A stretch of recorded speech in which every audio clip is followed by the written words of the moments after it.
There is a moment when everything shifts, not because the world changes, but because you finally see what has been true all along. Your life is not happening to you.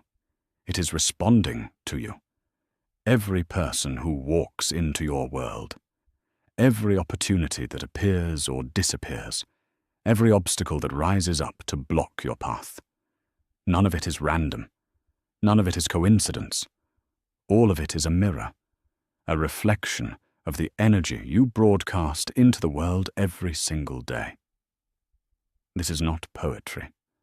This is not a metaphor designed to make you feel better. This is mechanics. This is the invisible architecture of reality itself. You are not a passive observer in your own life. You are a transmitter, a living, breathing signal tower. And the beliefs you hold, the thoughts you think, the emotions you feel, they all combine to create an electromagnetic signature, a frequency. And that frequency goes out into the world like a radio wave, and the universe reads it, interprets it, and reflects it back to you with frightening, undeniable precision. You already know this is true. You have felt it. You have seen it. You have watched someone walk into a room with confidence, with ease, with the quiet certainty that they belong, and you have watched the room rearrange itself around them. Opportunities open. People lean in.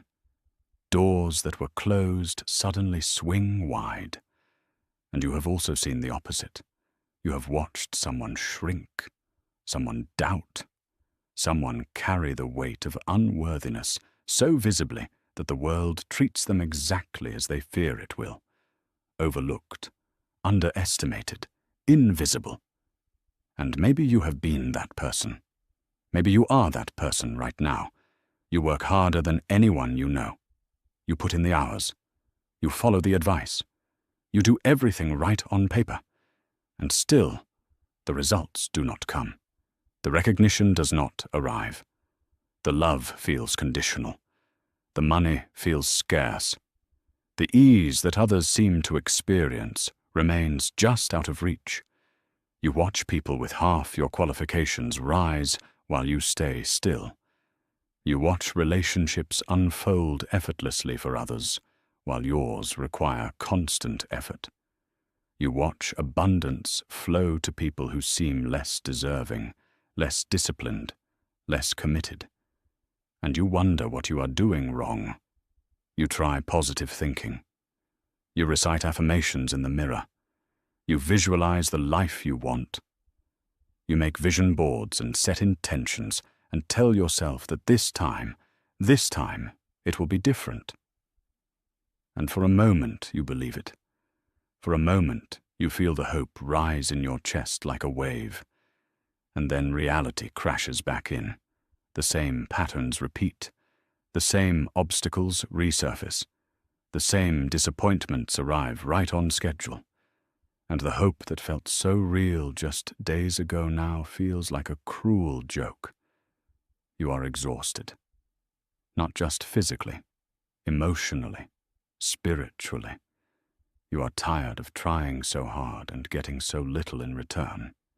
You are tired of watching others succeed while you struggle. You are tired of feeling like the universe has favorites, and you are not one of them. But here is what you do not yet understand. Here is the truth that will change everything once you see it clearly. The universe does not have favorites. The universe has frequencies. And right now, without even knowing it, you are broadcasting the frequency of doubt, of unworthiness, of fear disguised as hope. And the universe, in its perfect, neutral, mechanical way, is giving you exactly what you are asking for. Not what you want, what you believe. Because the universe does not respond to your desires. It responds to your conviction. It responds to the signal beneath the surface, the one you are not even aware you are sending. You say you want abundance, but you believe money is hard to come by. You say you want love, but you believe you are too much or not enough. You say you want success, but you believe that people like you do not get to have it easy, and so the universe, reading your frequency with flawless accuracy, gives you lack, gives you conditional love, gives you the hard road, not because it is punishing you, but because it is mirroring you. This is the part most people never understand. They think the universe is withholding. They think they are unlucky. They think the game is rigged, but the game is not rigged. The game is precise. The game is responding to the exact frequency you are emitting, whether you realize it or not. And the frequency you are emitting is shaped by the beliefs you hold. Beliefs you did not choose. Beliefs that were installed in you before you had the language to question them. Beliefs that have been running in the background of your mind like an operating system, quietly determining what you see, what you expect, what you allow, what you repel. You were not born doubting yourself. You were not born afraid of success or love or ease. You learned it. You absorbed it. You inherited it from the people who raised you, the culture that shaped you, the experiences that marked you. And now those beliefs are the lens through which you see the world. And the world, in its infinite responsiveness, reflects that lens back to you. But here is the promise. Here is the reason you are here right now, reading these words, feeling the pull of something you cannot yet name. You can change the frequency. You can rewrite the beliefs. You can reprogram the signal. You can become the kind of person who doesn't hope for change, but expects it. Who doesn't chase success, but magnetizes it. Who does not beg for love, but radiates it. You can become the frequency of everything you have been trying to attract. And when you do, the world will respond. Not because you wished harder, not because you got luckier, but because you stopped trying to force the universe to give you what you want and started becoming the frequency that naturally attracts it. This is not about manifesting. This is not about the law of attraction as you have heard it before. This is deeper.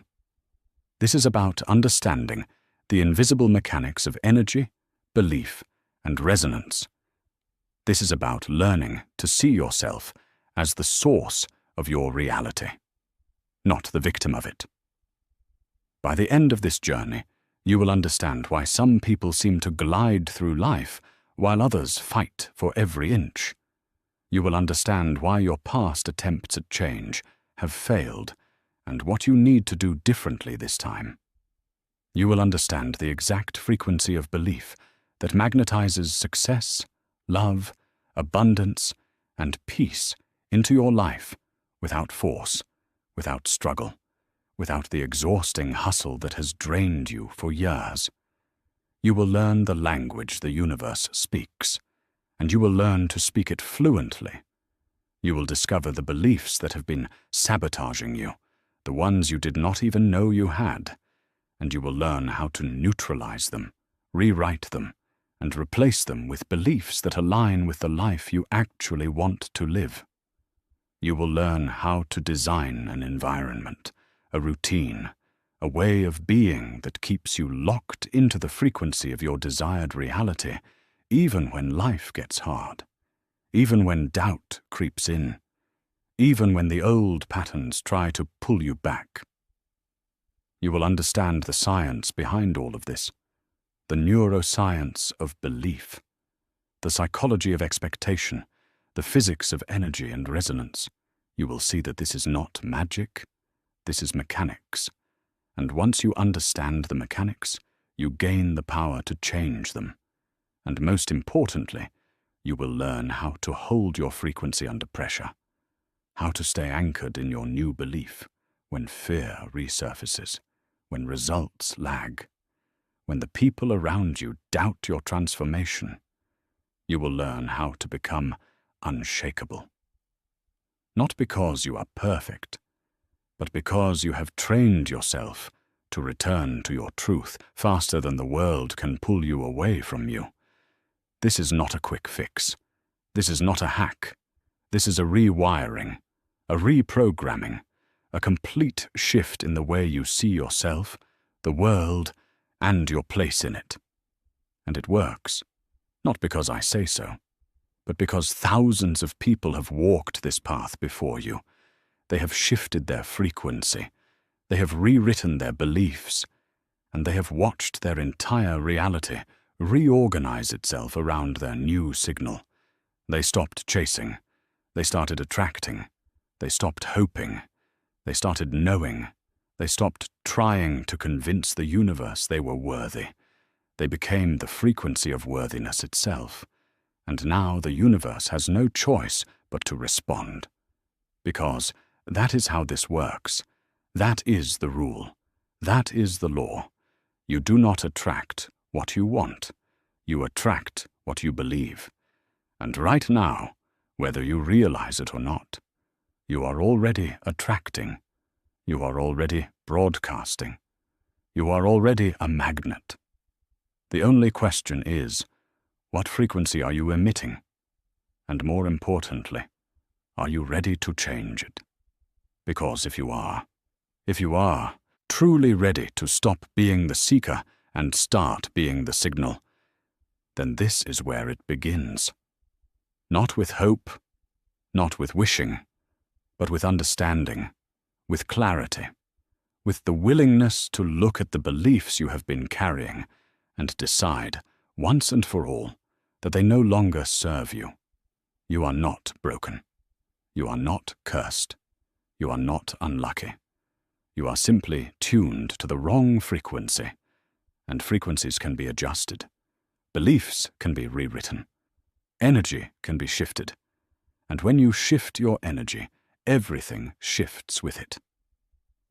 This is your invitation, not to try harder, but to become different, to step into the version of yourself who already has what you want, to embody the frequency of the life you have been chasing, because the truth is, you were never meant to chase it. You were meant to become it. And once you do, the chasing stops, the struggle ends, the exhaustion lifts, and what you have been seeking begins to seek you. That is the promise. That is the path. That is what awaits you on the other side of this transformation. So take a breath. Let go of what has not worked, and get ready to learn the one skill that changes everything.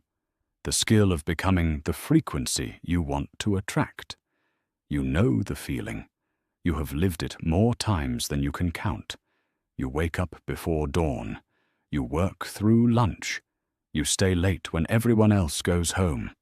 You deliver more than what was asked. You exceed expectations. You do everything right. And still, when the promotion comes, it goes to someone else.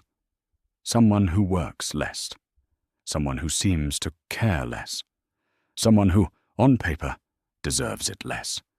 And you smile. You congratulate them. You say all the right things. But inside, something breaks. Not loudly, not dramatically. Just a quiet crack. Another piece of evidence that no matter how hard you try, it will never be enough. This is not just about work. This is everywhere. This is the pattern that follows you from room to room, relationship to relationship, year to year. You show up for people who do not show up for you. You give more than you receive. You remember birthdays, check in during hard times, offer support without being asked. And when you need something, when you reach out, the response is lukewarm, delayed, distracted. You tell yourself it is fine. People are busy. But deep down, you know the truth. You are not a priority. You are an option. You meet someone who seems different, someone who makes you feel seen. And for a moment, you let yourself hope. You let yourself believe that this time, love will not require so much effort. This time, you will not have to prove your worth. This time, You can just be yourself, and that will be enough. And then the pattern begins.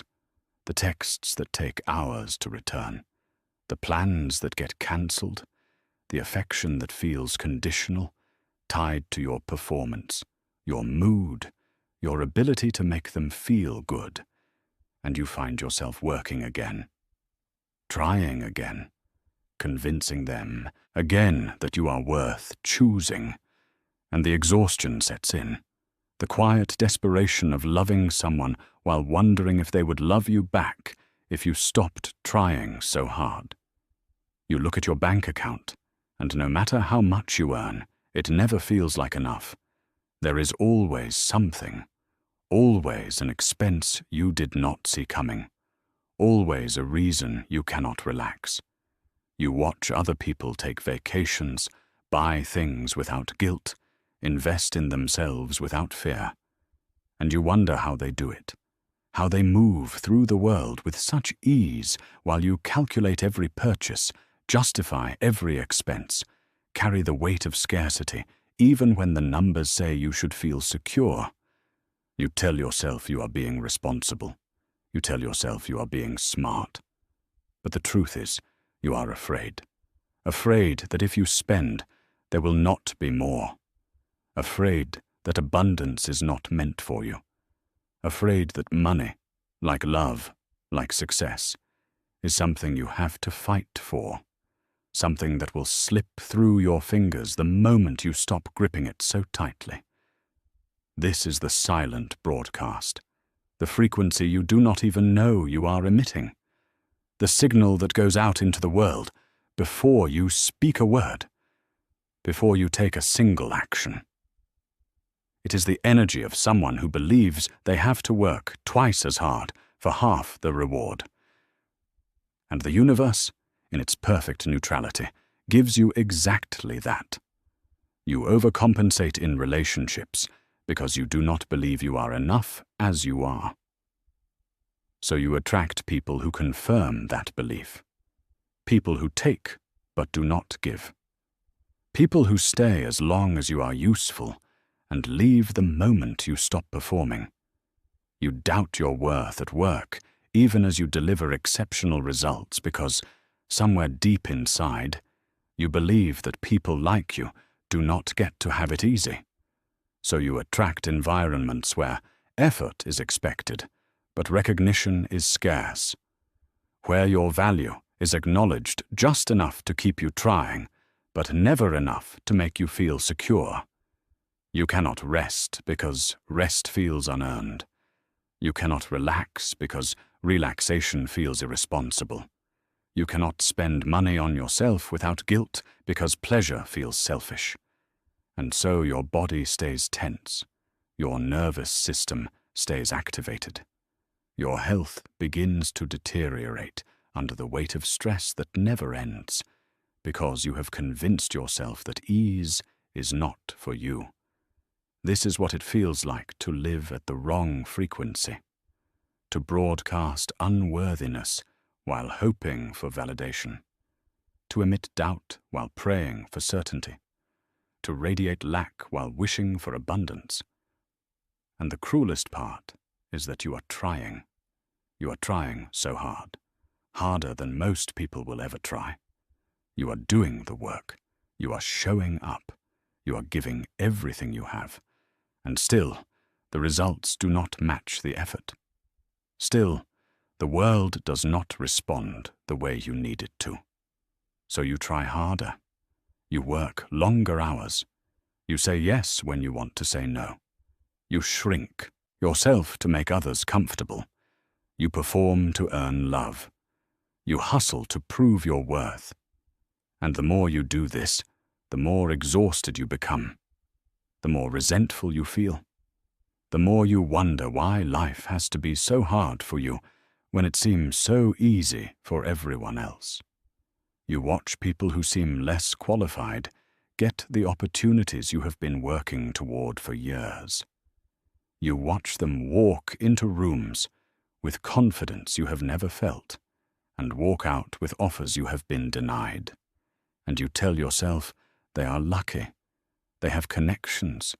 They were born into privilege. They do not have to fight the way you do. And maybe that is true. Maybe they did have advantages you did not. But that is not the whole story. Because the truth is, they are also emitting a different frequency. They believe they deserve it. They expect it. They do not question whether they are enough. They just are. And the world responds to that belief. The world opens doors for people who already believe the doors are theirs to walk through. Meanwhile, you stand outside those same doors, hoping someone will notice you, hoping someone will see your effort and decide you are worthy, hoping that if you just work a little harder, prove yourself a little more, eventually you will be let in. But hope is not a frequency. Hope is the sound of someone who does not truly believe.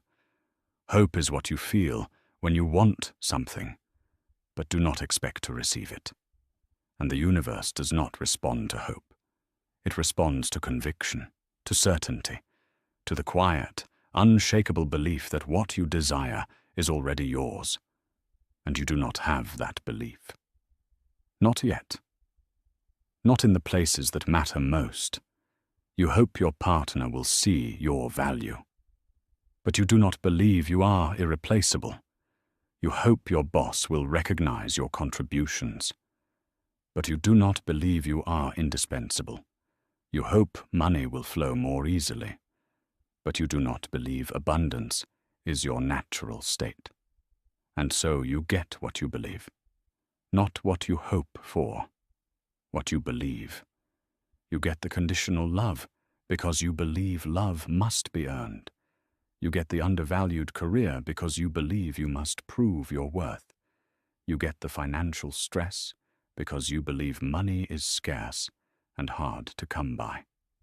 This is the silent broadcast, the frequency that runs beneath everything you say and do, the signal that tells the world exactly how to treat you. And until you change that signal, nothing else will change. You can work harder, try different strategies, move to new cities, start new relationships, but the same patterns will follow you. Because the pattern is not out there. The pattern is in you. It is in the belief that you are not enough. The belief that you have to earn what others receive freely. The belief that ease is for other people and struggle is your portion. And the most painful part is that you did not choose this belief. You did not wake up one day and decide to doubt yourself. It was taught to you, installed in you, wired into you before you had the awareness to question it. You learned it from the parent who loved you, but also made you feel like love was conditional on your performance. You learned it from the teacher who praised you only when you excelled and ignored you when you struggled.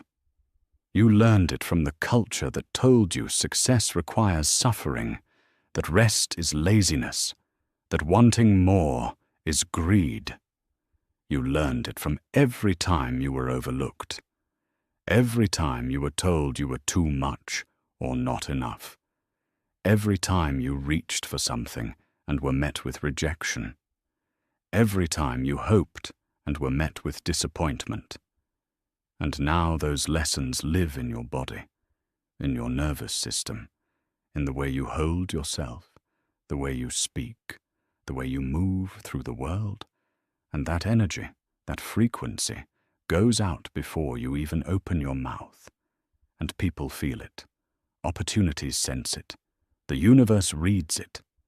And it gives you exactly what you are broadcasting, not what you want, what you believe you deserve. And right now, whether you realize it or not, you believe you deserve struggle. You believe you deserve conditional love. You believe you deserve to work twice as hard for half the reward. And so that is what you get, over and over and over again. This is the problem. This is the invisible weight you have been carrying. This is the silent broadcast that has been sabotaging you at every turn. You are not failing because you are not good enough. You are failing because you do not believe you are good enough. And that belief is the frequency you emit. And that frequency is the reality you receive. But here is what you need to understand. Here is the shift that changes everything. This is not permanent. This is not who you are. This is just the signal you have been trained to send. And signals can be changed. Frequencies can be adjusted. Beliefs can be rewritten. You are not stuck in this pattern because you are broken. You are stuck because you haven't yet learned how to change the broadcast. You have not yet learned how to emit the frequency of someone who expects ease, who knows their worth, who trusts that the universe is not withholding, but responding. And that is what comes next. That is the journey you are about to take. Not to try harder, not to hope more, but to become different, to shift the frequency, to rewrite the belief, to become the signal that attracts everything you have been chasing. Because once you understand how this works, once you see the invisible mechanics, everything changes. Not overnight, but inevitably, permanently, completely. The struggle ends, not because life gets easier, but because you stop emitting the frequency of struggle. And when you stop emitting it, the universe stops reflecting it. The beliefs you carry did not start with you. They were handed down, passed along, installed in you before you had the language to understand what was happening, before you had the awareness to question whether they were true. You were born open, curious, trusting. You entered this world believing you were worthy of love, of care, of attention. You did not doubt your value. You did not question whether you deserved to take up space. You just existed. Fully, freely, without shame. And then the world began to teach you, not with a curriculum, not with intention, but through 1,000 small moments, 1,000 subtle messages, 1,000 experiences that shaped the way you see yourself and what you believe is possible for you. You heard your parents argue about money. You felt the tension in the room when bills arrived. You heard the phrase, "Money does not grow on trees," repeated so often it became a truth you never questioned. And in that moment, your young mind learned something. Money is scarce. Money is stressful. Money is something you worry about. And that belief, installed before you were old enough to challenge it, is still running in the background of your mind today, still shaping the way you spend, the way you save, the way you feel when you look at your bank account. You watched your parents' relationship. Maybe they loved each other but fought often. Maybe they stayed together but grew distant. Maybe one of them left, and you absorbed it. You learned that love is unpredictable, that commitment does not guarantee presence, that closeness can disappear without warning. And now, as an adult, you attract partners who confirm that belief, partners who are inconsistent, who pull away when you get too close, who make you feel like love is something you have to earn and keep earning or risk losing. You were praised when you performed, when you brought home good grades, when you won the game, when you made your parents proud, and you learned that your worth is tied to your achievement, that rest is only acceptable after you have earned it, that you are valuable not for who you are, but for what you produce. And now you cannot stop, cannot slow down, cannot relax without guilt, because somewhere deep inside, you still believe that if you are not achieving, you are not enough.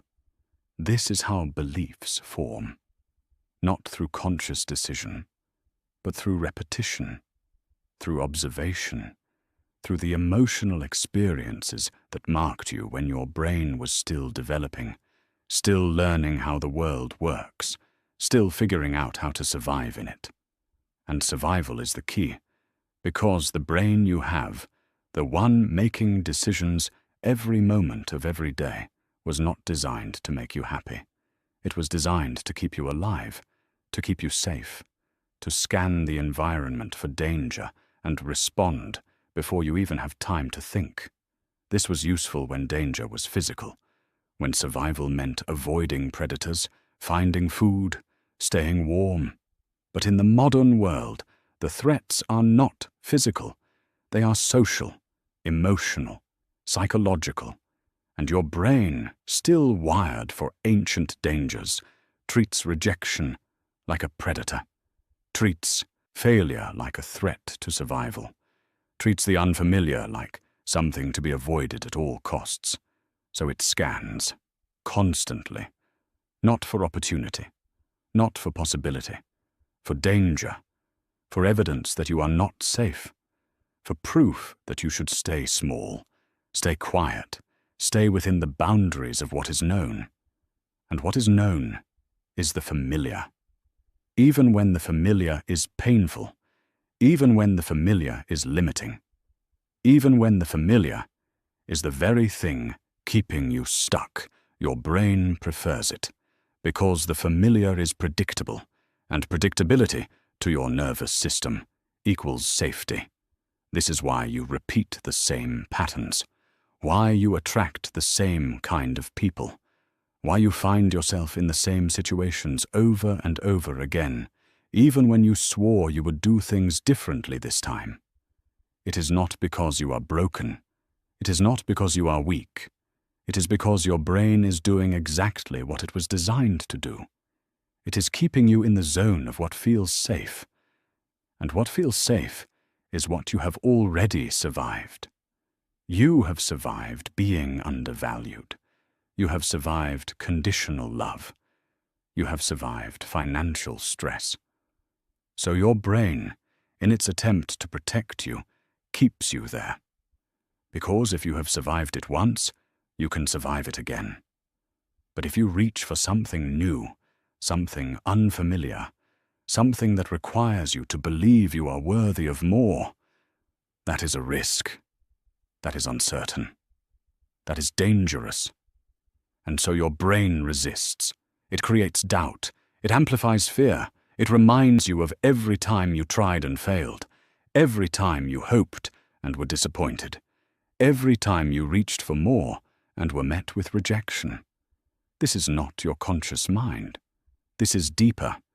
This is the subconscious, the operating system running beneath your awareness, the collection of beliefs, memories, and associations that were installed in you long before you had the ability to choose them. Your conscious mind says, I want abundance, I want love, I want success, I want ease. But your subconscious mind, the one actually running the show, says, that is not safe, that is not familiar, that is not who you are. And so it sabotages, it creates resistance, it finds reasons why now is not the right time, why you are not ready, why it will not work for you the way it works for other people. This is why affirmations alone do not work, why positive thinking feels hollow, why you can want something desperately and still repel it, because wanting happens in the conscious mind, but believing happens in the subconscious. And if your subconscious does not believe you are worthy of what you want, it will block it. Every single time.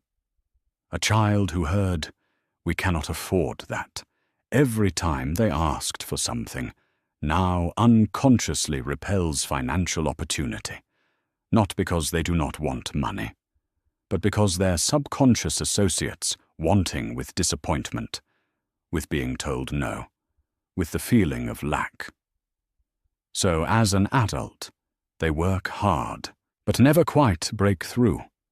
They get close to success, and then something happens, an unexpected expense, a missed opportunity, a self-sabotaging decision, and they return to the familiar state of not quite enough.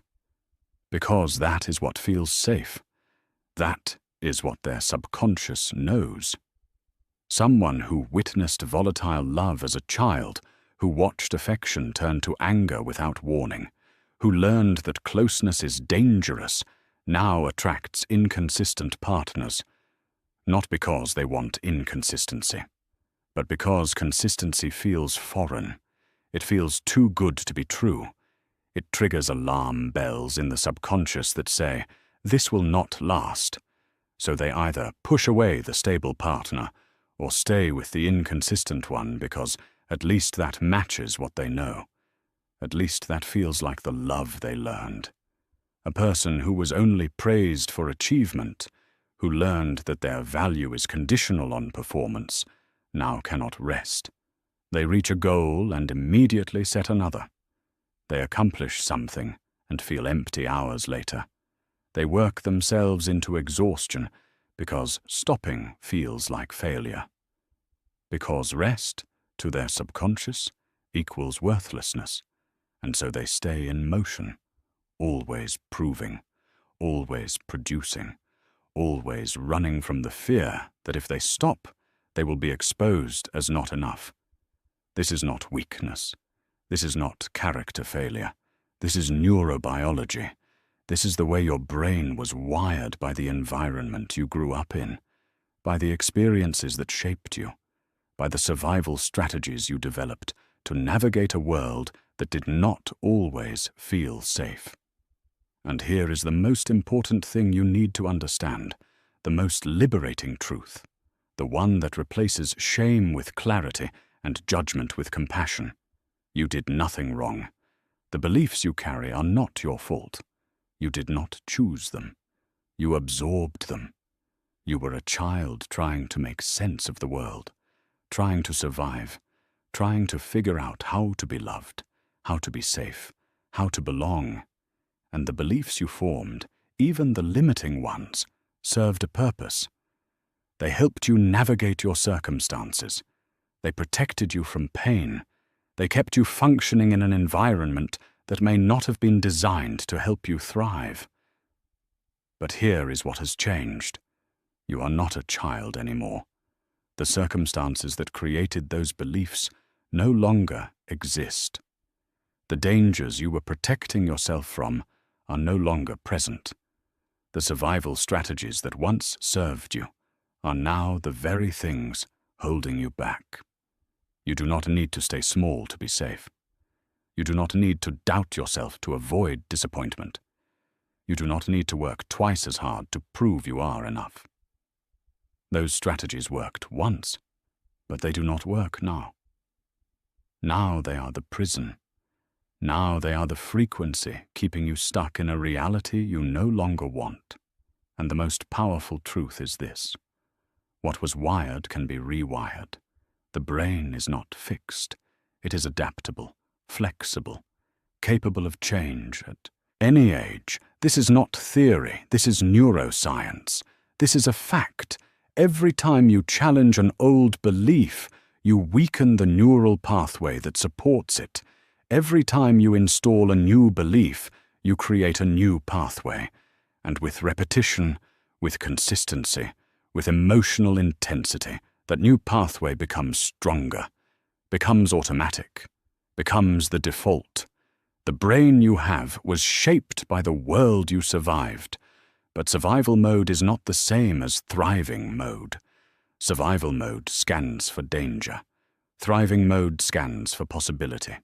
Survival mode clings to the familiar. Thriving mode reaches for growth. Survival mode protects you from pain. Thriving mode opens you to joy. And you can make the shift. You can move from one mode to the other. Not by ignoring your past, not by pretending the conditioning did not happen, but by understanding it, by seeing it clearly, by recognizing that the beliefs you carry are not truths. They are interpretations. They are conclusions you drew based on limited information in a limited context at a limited stage of your development. And now you have new information. You have awareness. You have the ability to look at those beliefs and ask, is this still true? Does this still serve me? Is this the frequency I want to keep emitting? And if the answer is no, you have the power to change it. Not overnight, not with a single affirmation, but through a process. A deliberate, intentional rewiring of the subconscious beliefs that have been running your life. This is not about blaming your parents, not about resenting your past, not about wishing things had been different. This is about understanding, about tracing the origin of the frequency you are emitting so you can consciously choose to emit a different one. Because once you see where the beliefs came from, they lose their power. Once you understand that they are not universal truths but conditioned responses, you stop treating them as fact. You start treating them as old programming. And old programming can be updated, replaced, rewritten. This is the root cause. This is the invisible hand that has been shaping your reality. Not the universe withholding. Not bad luck. Not a lack of effort. But the subconscious beliefs installed in you before you knew you had a choice. And now you do. Now you know. Now you see. And seeing is the first step. Understanding is the doorway. And on the other side of that doorway is a version of you who no longer runs the old program, who no longer emits the old frequency, who no longer attracts the old reality. Now that you understand where the beliefs came from, you need to understand where you are right now, and more importantly, where you are going. Because transformation is not a single jump. It is not a switch you flip. It is a progression, a journey through distinct stages. And each stage has its own frequency, its own energy, its own way of interacting with the world. Most people do not realize they are moving through these stages.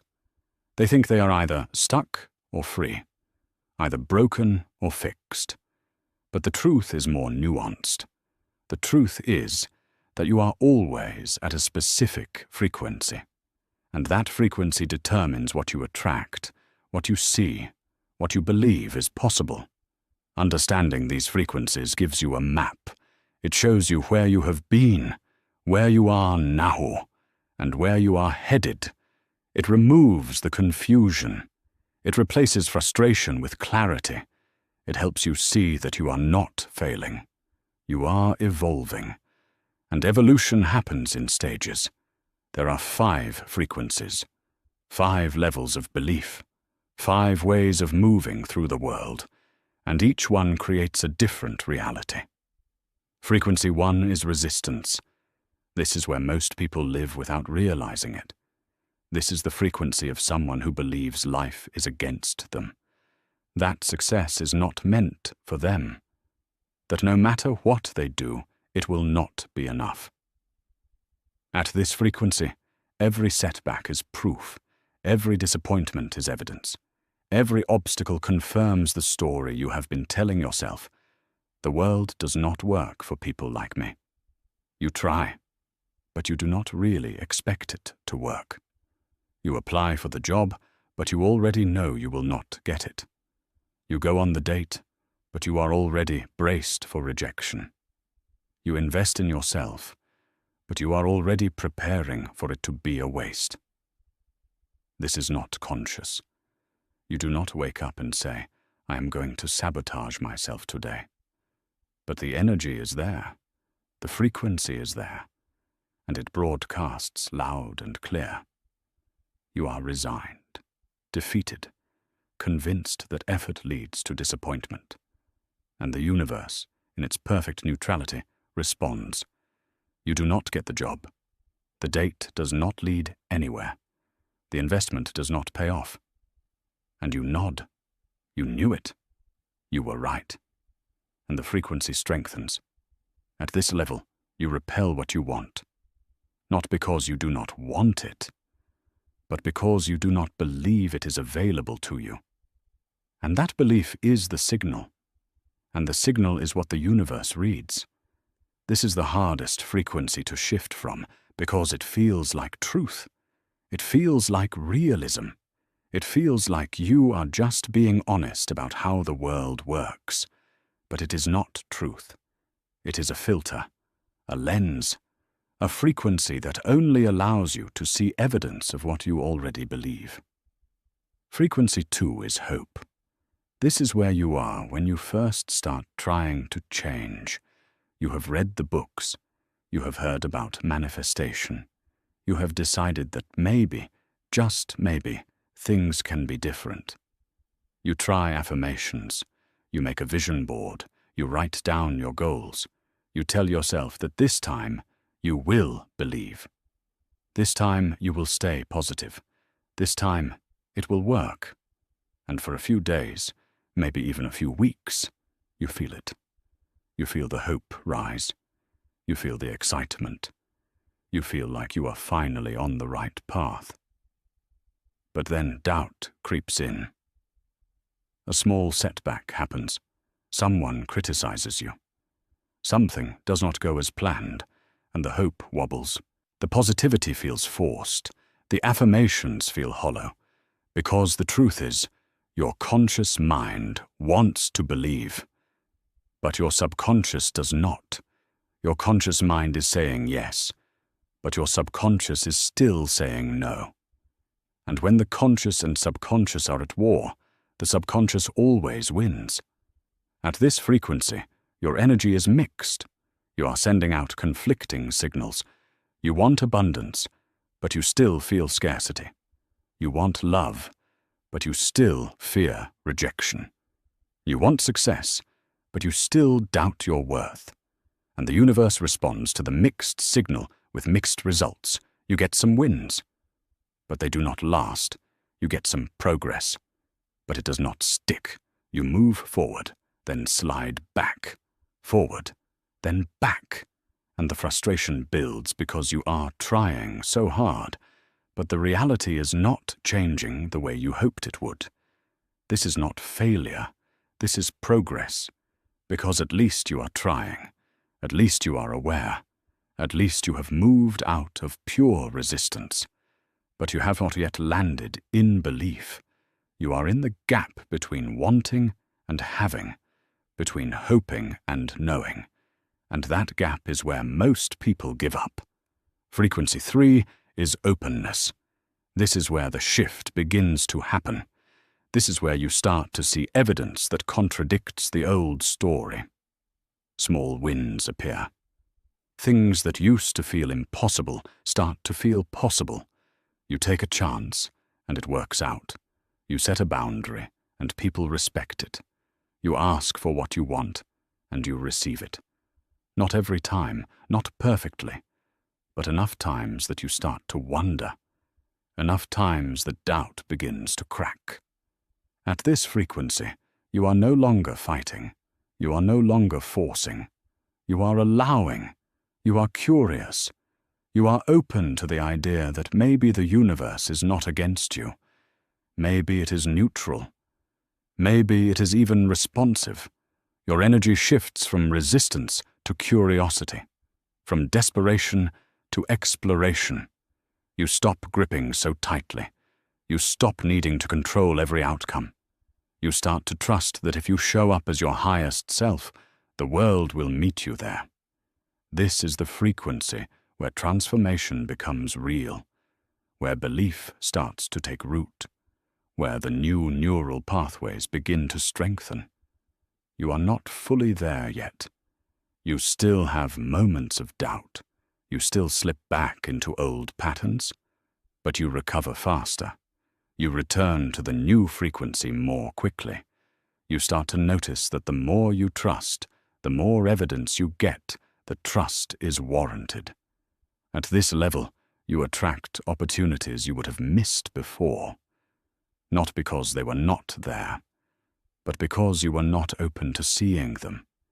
You were too focused on what was not working, too convinced that nothing would. But now your attention has shifted, and what you pay attention to expands. Frequency 4 is alignment.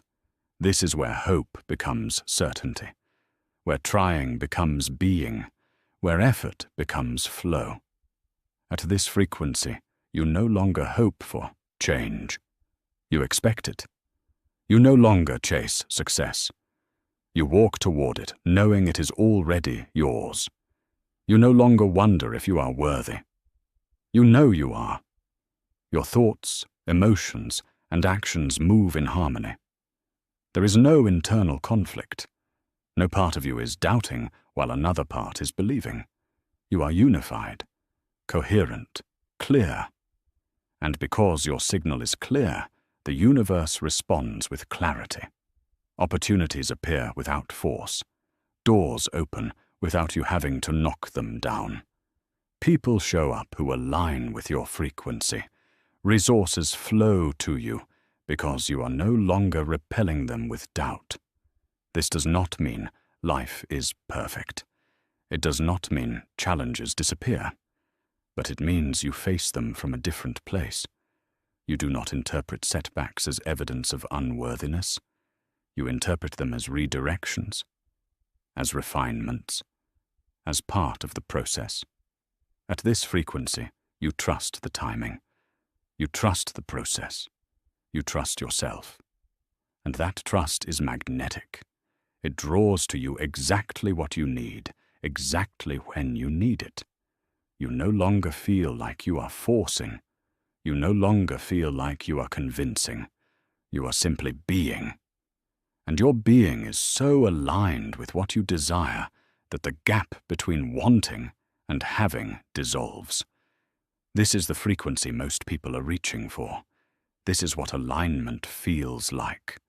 This is what it means to be in flow. And once you reach it, you realize how much energy you were wasting in resistance, in hope, in doubt. You realize how simple it becomes when you stop fighting and start embodying. Frequency 5 is embodiment. This is the highest frequency.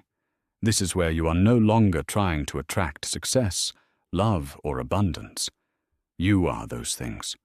You emit what you desire, and it flows to you naturally, effortlessly, inevitably. At this level, you do not think about your frequency. You do not monitor your thoughts. You do not manage your energy. You simply are. And what you are is so deeply rooted in belief, in trust, in knowing, that the external world has no choice but to reflect it. You walk into a room and people feel your presence before you speak. You think about an opportunity and it appears. You need something and it shows up. Not because you are special, not because you are chosen, but because you have become the frequency of what you desire. This is not arrogance. This is not entitlement. This is the natural result of complete alignment, of a nervous system that is calm, of a subconscious that believes, of a conscious mind that expects, of an energy field that broadcasts certainty.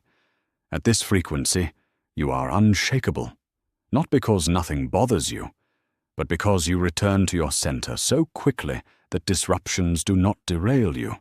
You experience loss and trust that gain is coming. You face rejection and know it is protection. You encounter obstacles and see them as opportunities. This is mastery, not perfection. Mastery. The ability to hold your frequency no matter what the external world is doing. The ability to be the calm in the storm, the light in the darkness, the certainty in the chaos. And when you reach this level, you realize something profound. You were never chasing anything. You were always becoming.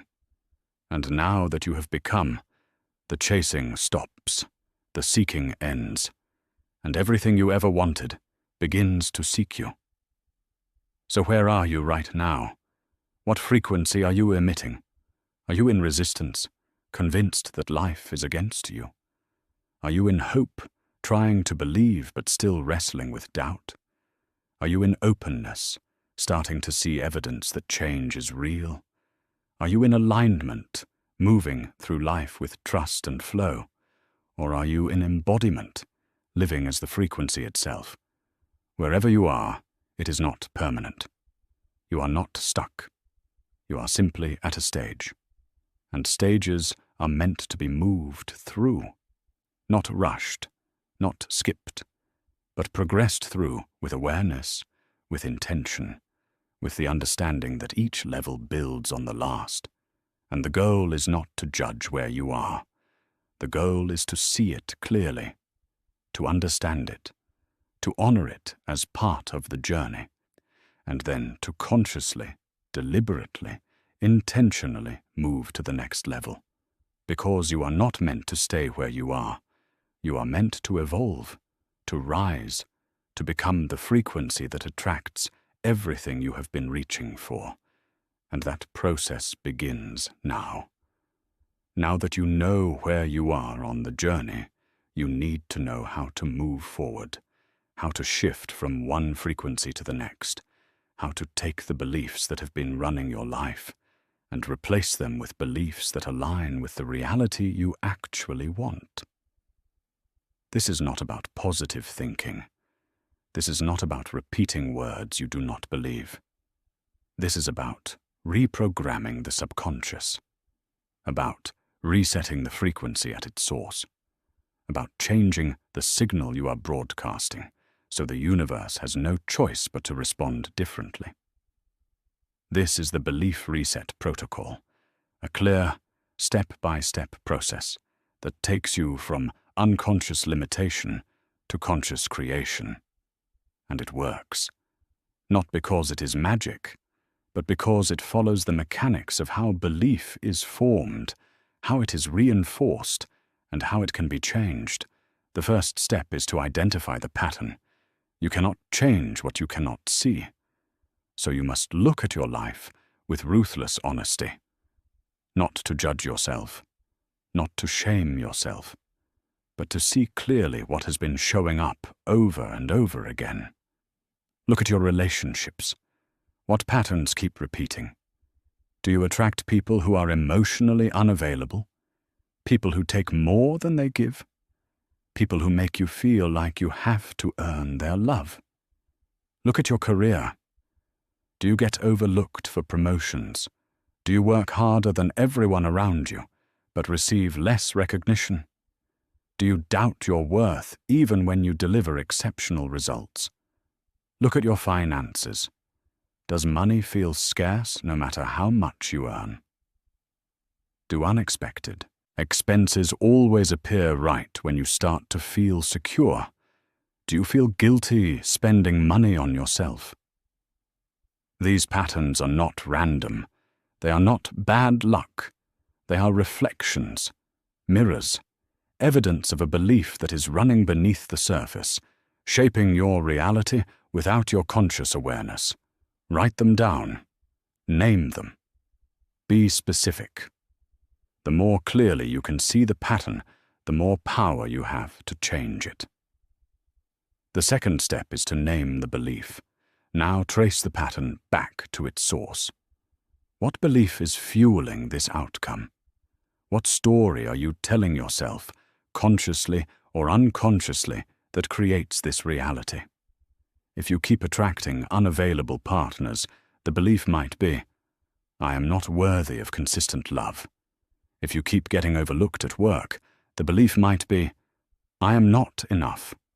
If money feels scarce, the belief might be, abundance is not meant for me. This is hard. This is uncomfortable, because naming the belief means admitting that it exists, that you have been carrying it, that it has been shaping your life. And there is shame in that. There is pain in that. But here is the truth. The belief has been there, whether you name it or not. Ignoring it does not make it go away. It just keeps it hidden, keeps it running, keeps it in control. So say it out loud. Let the words come out of your mouth. I do not believe I am enough. I do not believe I deserve ease. I do not believe success is meant for people like me. And as you say it, feel where it lives in your body. Does your chest tighten? Does your stomach clench? Does your throat close? The belief is not just in your mind. It is in your nervous system, in your muscles, in your breath, and you need to feel it in order to release it. The third step is to question the evidence. Once you have named the belief, you have to challenge it. You have to ask the question that cracks it open, the question that weakens its grip, the question that creates space for something new. Is this belief absolutely true? Not mostly true. Not true in some situations. Absolutely true. True in every context, every moment, every circumstance, without exception. The answer, when you are honest, is always no, because the belief is not a fact. It is an interpretation, a conclusion you drew based on limited evidence at a limited point in your life. And if you look closely, you will find evidence that contradicts it.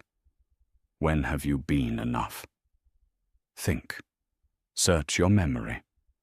There was a time when someone saw your value without you having to prove it. There was a moment when you felt worthy without striving. There was a relationship, a job, a situation where you were chosen simply for being you. When has life supported you? When did things work out, even when you were afraid they would not? When did help arrive when you needed it? When did an opportunity appear at exactly the right moment? When did success come without suffering? When did something feel easy? When did you receive something you did not have to fight for? These moments exist. They are in your history. You have ignored them because they do not fit the story you have been telling yourself. But they are there, and they are proof that the belief you are carrying is not absolute truth. Write them down. List every piece of evidence that contradicts the old belief. Let the weight of reality crack the foundation of the lie you have been living. The fourth step is to install the new belief. Now that the old belief has been questioned, there is space. Space for something new. Space for a belief that aligns with the frequency you want to emit. A belief that supports the reality you want to attract. Choose it carefully. Not just words that sound nice, but a belief that feels true enough to reach for. A belief that stretches you but does not break you. A belief that your nervous system can begin to accept.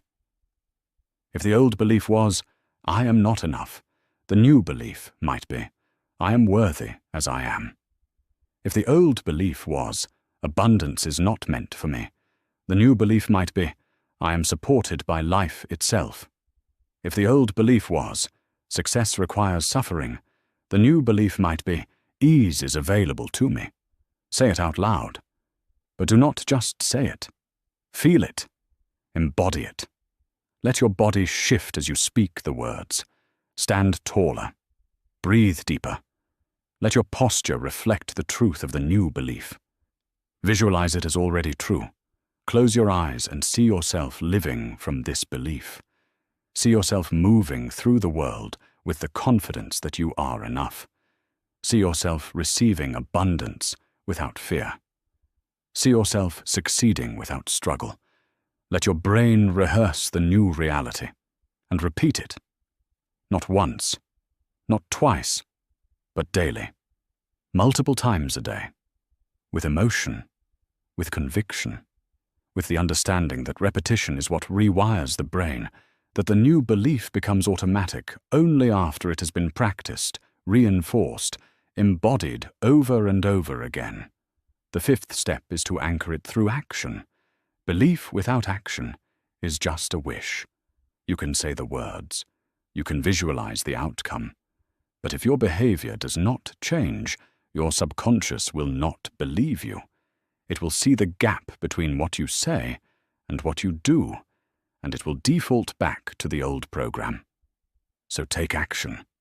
Small action, immediate action.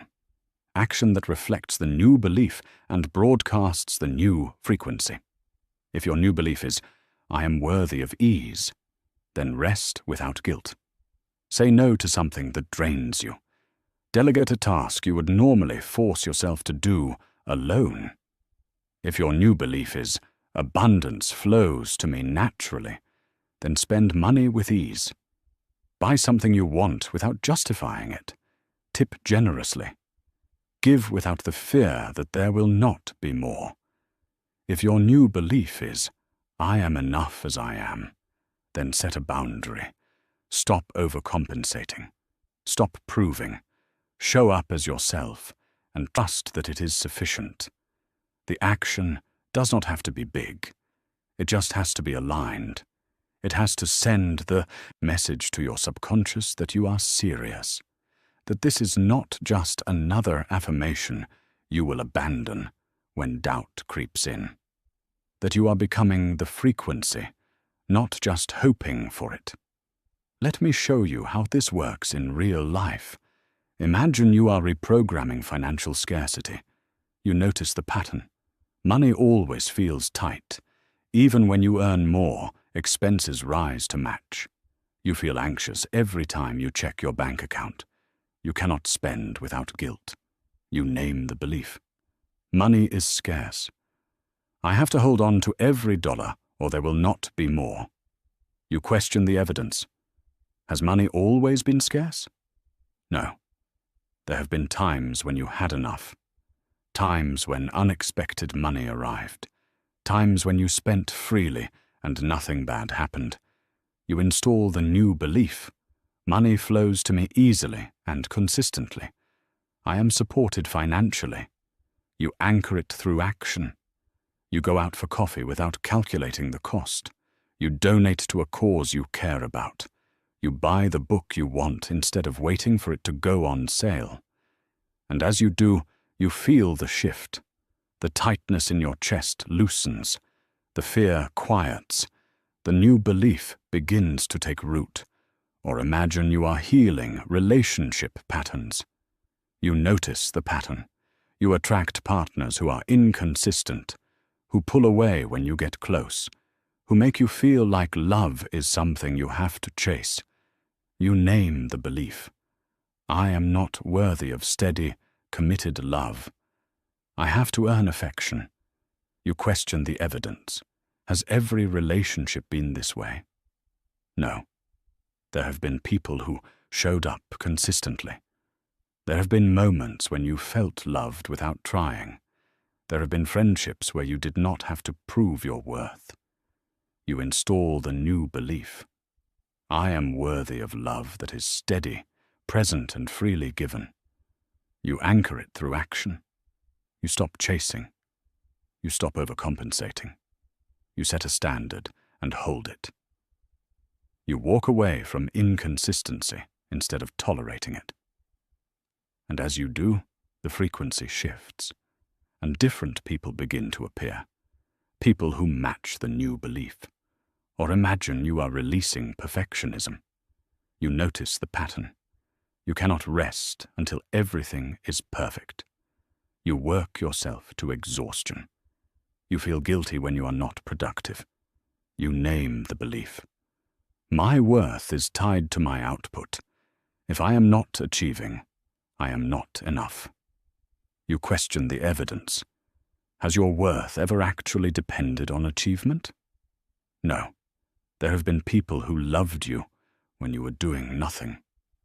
There have been moments when you felt at peace without accomplishing anything. There have been times when rest restored you instead of diminishing you. You install the new belief.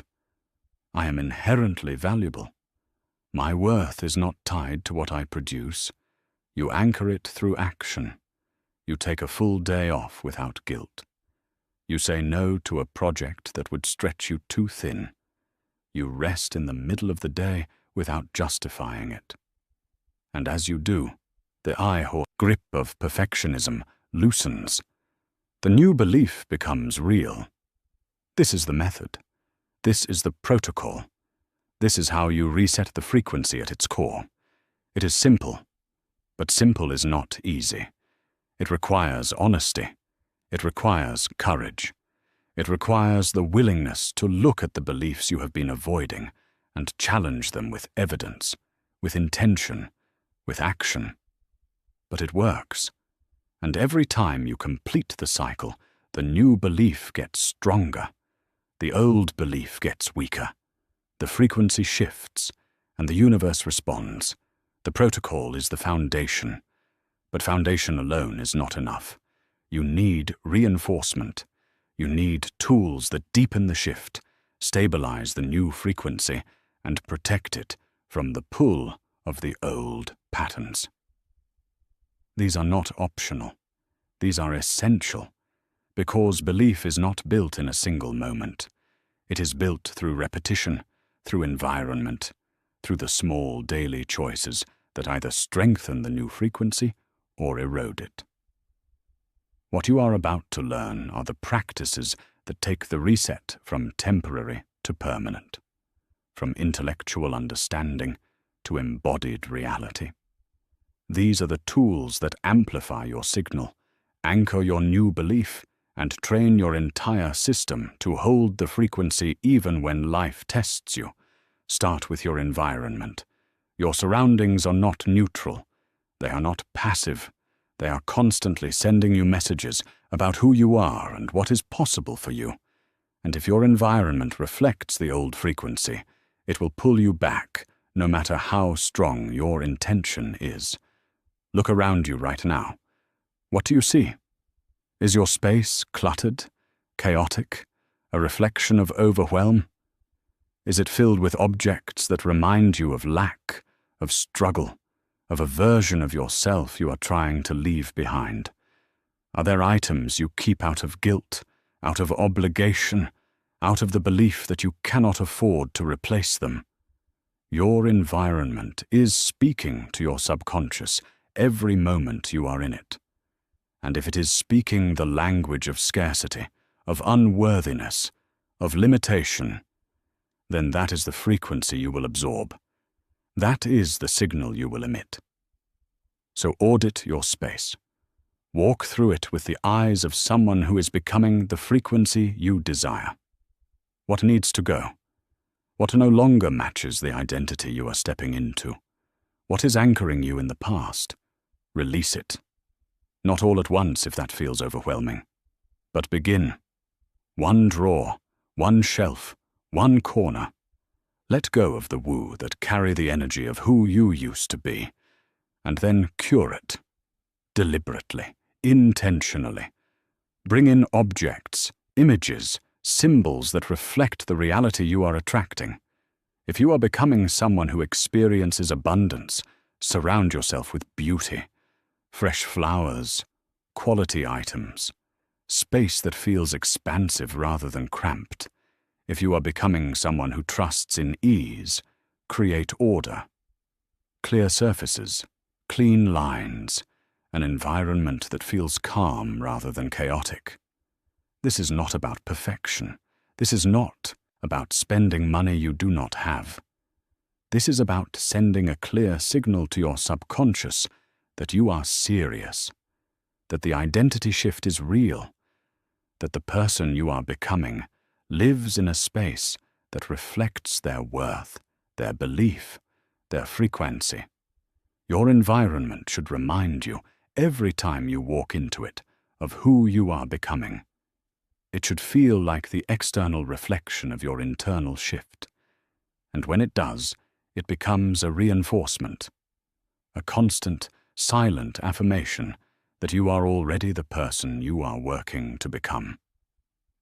Now turn your attention to your language. Words are not just communication.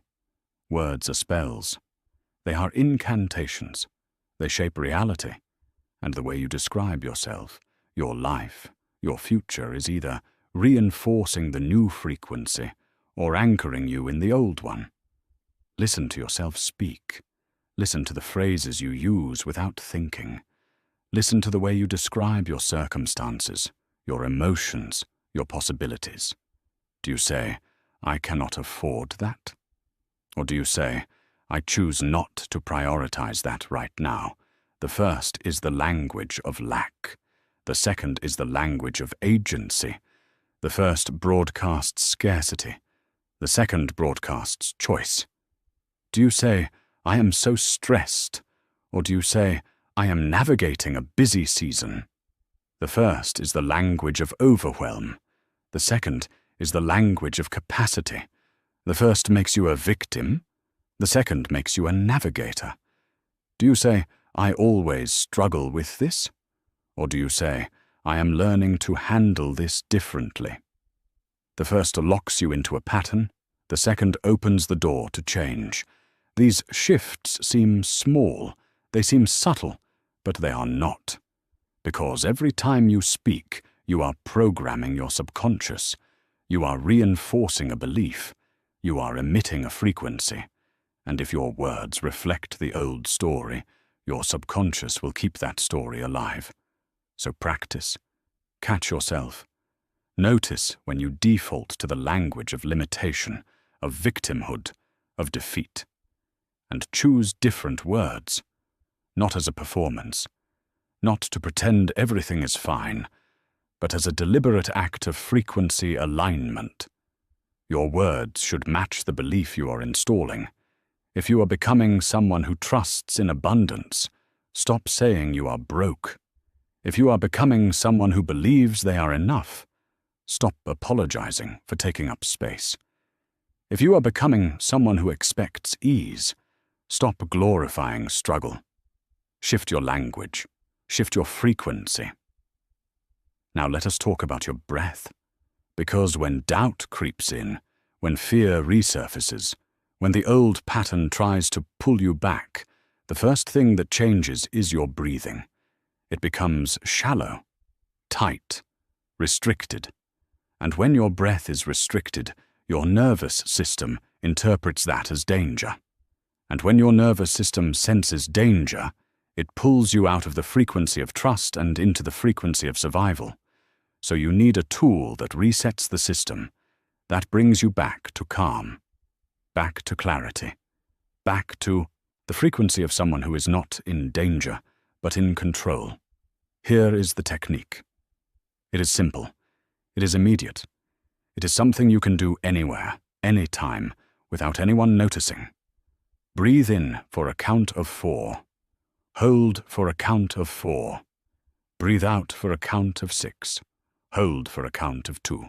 Repeat this cycle 4 times. That is it. 4 counts in. 4 counts hold. 6 counts out. 2 counts hold. 4 cycles. This pattern does something specific. It activates your parasympathetic nervous system. It signals to your body that you are safe, that there is no emergency, that you can relax. And when your body relaxes, your mind follows. The doubt quiets, the fear softens, the frequency stabilizes. Use this when the old belief resurfaces. Use this before you take an action that scares you. Use this when you feel yourself slipping back into the old pattern. Use this as a reset button that brings you back to the frequency you are cultivating. Your breath is the bridge between your conscious mind and your subconscious, between your intention and your nervous system. And when you learn to control it, you gain the power to shift your state in real time. Now let us talk about gratitude, but not gratitude as you have heard it before, not gratitude as a feel-good exercise, gratitude as a frequency amplifier, as proof to your subconscious that the new belief is already true. Because here is what most people do not understand. Your subconscious doesn't know the difference between what you have and what you are grateful for. When you practice gratitude for something, your brain interprets that as evidence that it is present in your life, and the more evidence your brain has, the more it scans for additional evidence. And the more it scans, the more it finds. and the more it finds, the stronger the belief becomes. So practice gratitude not for generic things, but for things that represent your new frequency. If your new belief is, I am supported by life, practice gratitude for moments when life supported you. When help arrived, when things worked out, when someone showed up at the right time. If your new belief is, abundance flows to me easily, practice gratitude for money that came to you, for opportunities that appeared, for resources that were available when you needed them. If your new belief is, I am worthy of love, practice gratitude for moments when you felt loved, when someone saw you, when affection was freely given, when connection felt easy. Do this daily. Write it down if that helps. Say it out loud if that strengthens it. But make it specific. Make it real. Make it evidence that your subconscious cannot ignore. This is not about pretending everything is perfect. This is about training your brain to scan for what matches the new frequency instead of what matches the old one. And the more you practice, the more automatic it becomes, until your default mode is not looking for lack, but looking for abundance. Not looking for rejection, but looking for love. Not looking for struggle, but looking for ease. And finally, visualization.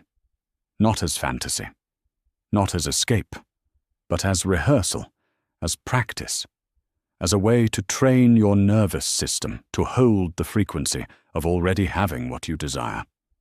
Your brain does not distinguish between imagined experience and real experience. When you visualize something vividly, with emotion, with sensory detail, your brain fires the same neural pathways as if it were actually happening. And the more you rehearse, the more familiar the experience becomes. And the more familiar it becomes, the less resistance your subconscious has to it. So spend 5 minutes daily living inside the reality you are attracting. Not thinking about it, living it. Close your eyes. See it. What does your life look like when the new belief is fully embodied? What are you doing? How are you moving? What expressions are on the faces of the people around you? Feel it. What emotions are present? Is it peace? Is it joy? Is it confidence? Is it relief? Let those emotions fill your body as if they are happening right now. Hear it. What sounds are in this reality? What conversations are you having? What words are being spoken to you? What is the tone, the energy, the quality of the communication? Make it vivid. Make it real. Make it so tangible that your nervous system begins to believe it is already true. Because when your nervous system believes it, your behavior shifts, your energy shifts, your frequency shifts, and the universe responds. Do not rush this. Do not treat it as a task to check off. Treat it as a sacred practice, as a daily immersion in the frequency you are becoming, as a rehearsal for the reality that is already on its way to you. These tools, environment, language, breath, gratitude, visualization, are not separate from the protocol. They are the reinforcement, the stabilization, the daily practice that takes belief from concept to embodied truth. Integrate them gradually. Do not try to do everything at once. Start with one. Master it. Let it become automatic. Then add another. Layer them into your life in a way that feels sustainable, not overwhelming. Because transformation is not about perfection. It is about consistency. It is about showing up daily to reinforce the new frequency until it becomes who you are. Until you no longer have to think about it, until it is simply the way you move through the world. And when that happens, when the frequency is stable, when the belief is embodied, when the tools are integrated, everything changes. Not because you forced it, but because you became it. Tools are powerful, but tools alone will not sustain you, because transformation is not a peak experience. It is not a moment of clarity that changes everything forever. It is a sustained state, a way of living, a rhythm that you build into the fabric of your daily life. You can reset your frequency. You can reprogram your beliefs. You can shift your energy in a single moment. But if you return to the same routines, the same relationships, the same rhythms that supported the old frequency, you will slide back, not because you failed, but because your life has not been redesigned to support the new you. So now we shift from techniques to lifestyle, from singular practices to foundational structures, from what you do occasionally to what you do daily. Because the person you are becoming needs a life that sustains them, a life that reinforces the new frequency instead of eroding it, a life that makes it easier to stay aligned than to fall back. Begin with your morning. The first hour of your day is not neutral. It is the most important hour. It sets the signal. It determines the frequency you will carry for the next 24 hours. And most people waste it. They reach for their phone before their feet touch the ground. They scroll through other people's lives before they connect with their own. They absorb stress, comparison, urgency before they have even taken a full breath. And then they wonder why the day feels off, why they feel reactive instead of intentional, why they cannot seem to hold the frequency they worked so hard to cultivate. Your morning is your foundation. Protect it. Design it. Make it sacred.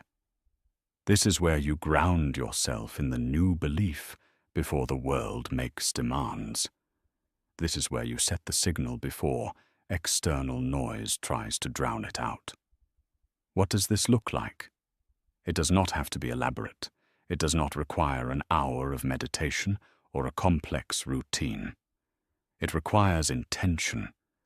It requires that you give yourself time to arrive in your own life before you give your attention to everything else. Maybe it is 5 minutes of breath work. Maybe it is a few moments of visualization. Maybe it is speaking your new belief out loud before you speak to anyone else. Maybe it is gratitude. Maybe it is simply sitting in silence, reminding yourself who you are becoming before the day tries to convince you otherwise. The specifics matter less than the consistency, less than the commitment to starting your day from the frequency you want to hold, instead of from the frequency the world tries to assign you. Do this every day. Not when you feel like it, not when you have time. Every day. Make it non-negotiable, because the person who skips their morning ritual is the person who will struggle to hold their frequency when the day gets hard. And the day will get hard. Life will test you. And when it does, you need to be anchored. You need to have started from a place of alignment so that when chaos arrives, you have something to return to. Now let us talk about boundaries.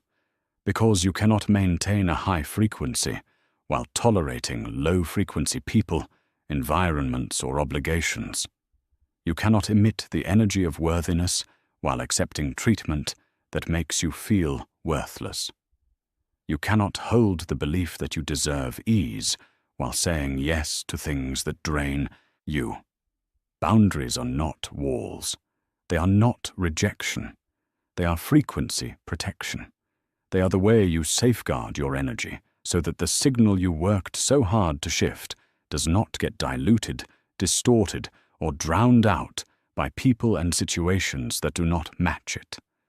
This is hard, especially if you have spent your life overcompensating, people-pleasing, saying yes when you wanted to say no, especially if you have equated boundaries with selfishness, with being difficult, with losing love.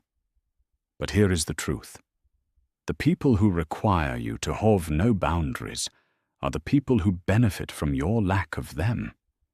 The people who respect your worth will respect your boundaries, and the ones who do not were never aligned with your new frequency anyway. So practice saying no. No to the invitation that feels obligatory. No to the favor that depletes you. No to the conversation that pulls you into drama. No to the environment that makes you feel small. And practice saying yes. Yes to what aligns. Yes to what energizes. Yes to what reflects the belief you are installing. Yes to what makes you feel more like the person you are becoming. This is not about being rigid. This is not about cutting everyone off. This is about discernment, about recognizing that your energy is finite and your frequency is precious. And if you give it away to everything and everyone, there will be nothing left to sustain the transformation you are building. Boundaries are an act of self-respect, and self-respect is a frequency. And when you emit it, the world responds by respecting you too. Now let us talk about rest, because this might be the hardest shift of all.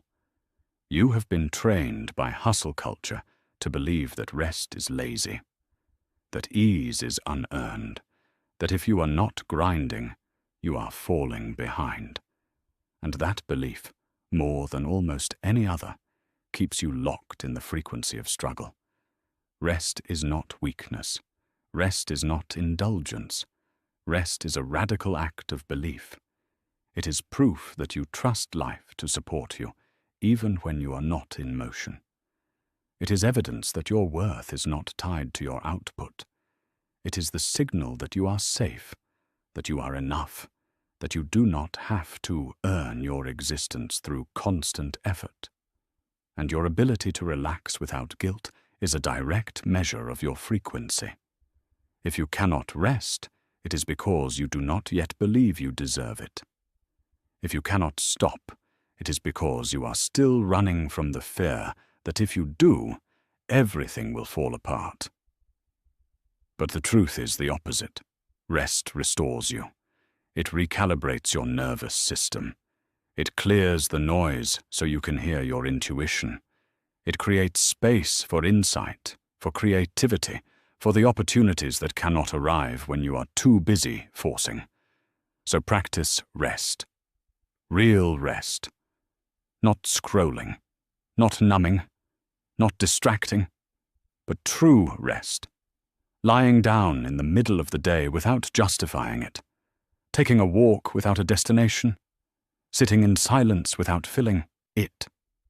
Saying no to productivity for an entire afternoon, and trusting that the world will not collapse because you paused.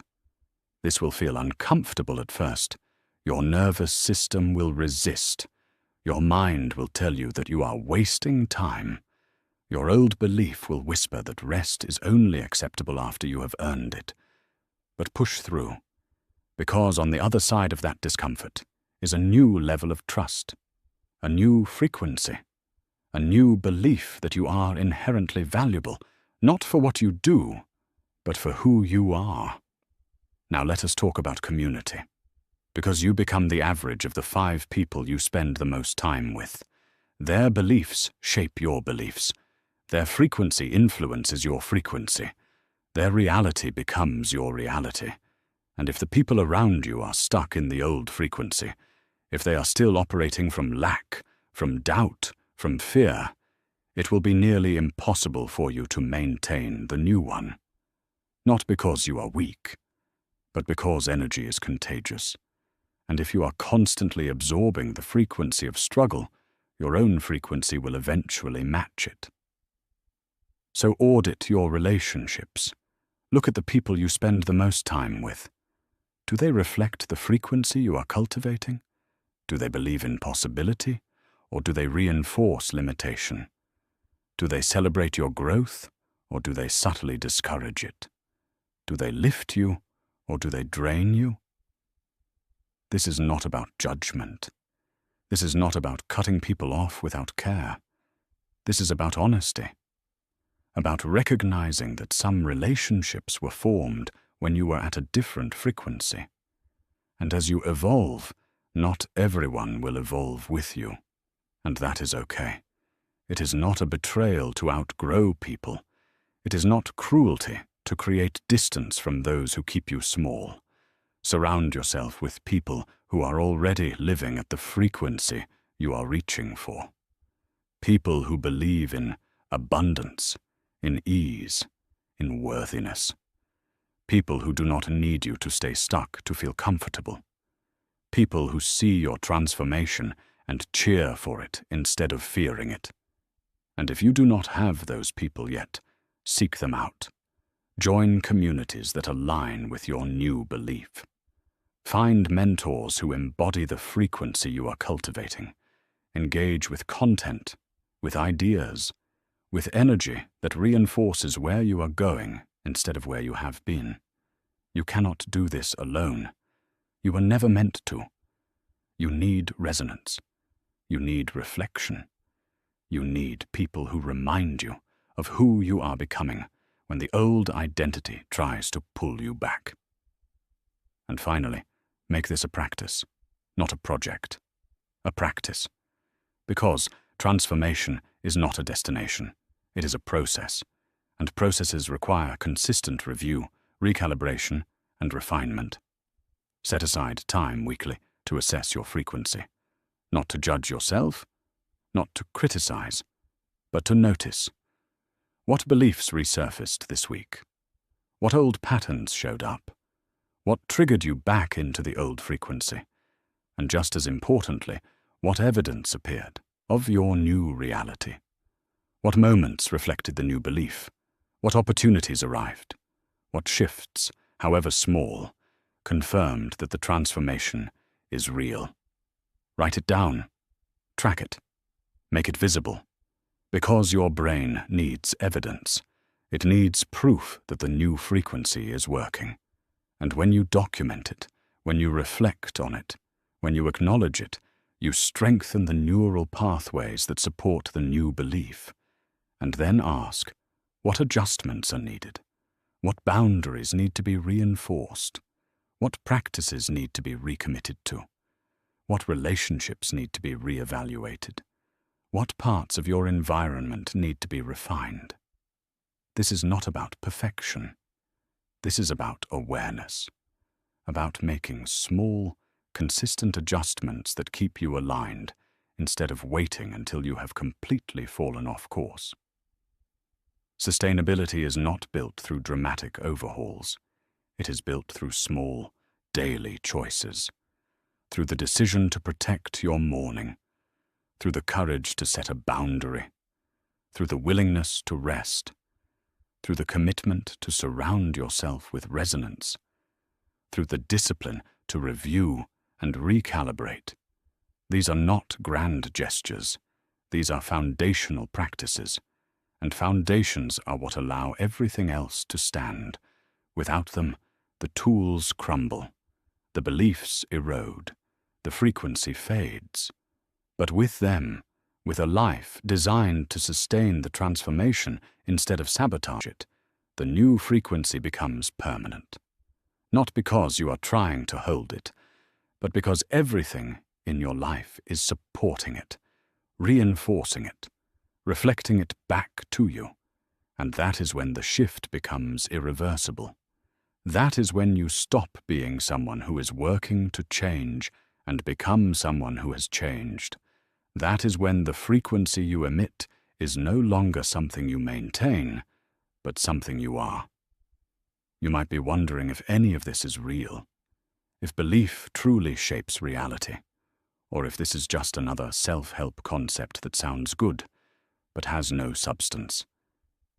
You might be asking yourself if changing your frequency is science or just wishful thinking wrapped in spiritual language. The answer is science. Solid, measurable, documented science. And understanding the mechanics behind this transformation does more than validate the process. It strengthens your belief in it. It removes doubt. It gives you certainty that what you are doing is not just hopeful, but foundational. Not just possible, but inevitable. Let us start with your brain, specifically with a small structure called the reticular activating system. The RS. This is the filter, the gatekeeper, the part of your brain that determines what you see and what you miss. Every single second, your brain is bombarded with millions of data points, sights, sounds, sensations, information flooding in from every direction. And if your conscious mind tried to process all of it, you would be completely overwhelmed. You would be paralyzed by the sheer volume of input. So, your brain filters. It decides what is important and what is not, what gets your attention and what gets ignored, and the criteria it uses for this filtering is not random. It is based on your beliefs, on what you have told your brain, consciously or unconsciously, matters to you. If you believe you are unlucky, your RAS will scan the environment for evidence of bad luck. It will highlight every setback, every disappointment, every moment that confirms the story you are telling yourself. And it will ignore, completely bypass, every win, every moment of support, every piece of evidence that contradicts your belief. This is not because those positive moments do not exist. They exist. They are happening all around you. But your brain is not showing them to you, because they do not match the filter. They do not align with the belief you are holding. And the opposite is also true. When you believe you are supported, when you believe abundance is available, when you believe you are worthy, your RAS scans for evidence of that. It highlights opportunities. It notices synchronicities. It shows you moments of ease, of support, of flow, and it filters out the noise that would convince you otherwise. This is why two people can live in the same circumstances and have completely different experiences. Same job, same city, same relationships. But one person sees lack and the other sees abundance. One person sees rejection and the other sees redirection. One person sees closed doors and the other sees new pathways. It is not that one is delusional and the other is realistic. It is that their brains are filtering reality through different beliefs. And each of them is being shown a version of reality that matches what they expect to see. You do not attract what you want. You attract what you expect. And what you expect is determined by what you believe. And what you believe determines what your brain allows you to see. This is the RAS. And once you understand it, you realize that changing your belief does not just change your mindset. It changes your perception. It changes what you notice. It changes the data your brain presents to you. And when the data changes, your behavior changes. And when your behavior changes, your outcomes change. Now let us talk about neuroplasticity, the brain's ability to rewire itself, to change its structure based on what you think, what you practice, what you repeat. For a long time, science believed the brain was fixed, that after a certain age, your neural pathways were set, that the beliefs you formed early in life were permanent, that you were stuck with the wiring you were given. But we now know that is not true. The brain is adaptable, flexible, capable of change at any age. This is not theory. This is documented fact. Neuroplasticity is real, and it is happening in your brain right now. Every time you think a thought, you activate a neural pathway, a connection between neurons. And the more you think that thought, the stronger that pathway becomes, the more automatic, the more ingrained. This is why old beliefs feel so true, why they feel like facts instead of interpretations. because the neural pathways supporting them have been strengthened through years of repetition, through thousands of moments where you thought the thought, felt the feeling, reinforced the pattern. But here is the powerful part. Every time you challenge an old belief, you weaken that pathway. Every time you install a new belief, you create a new pathway. And with repetition, with consistency, with emotional intensity, that new pathway becomes stronger, becomes faster, becomes the default. This is not wishful thinking. This is biology. This is the way your brain works. And it means that no matter how long you have held a limiting belief, no matter how deeply it feels ingrained, it can be changed. The pathway can be weakened. A new pathway can be built.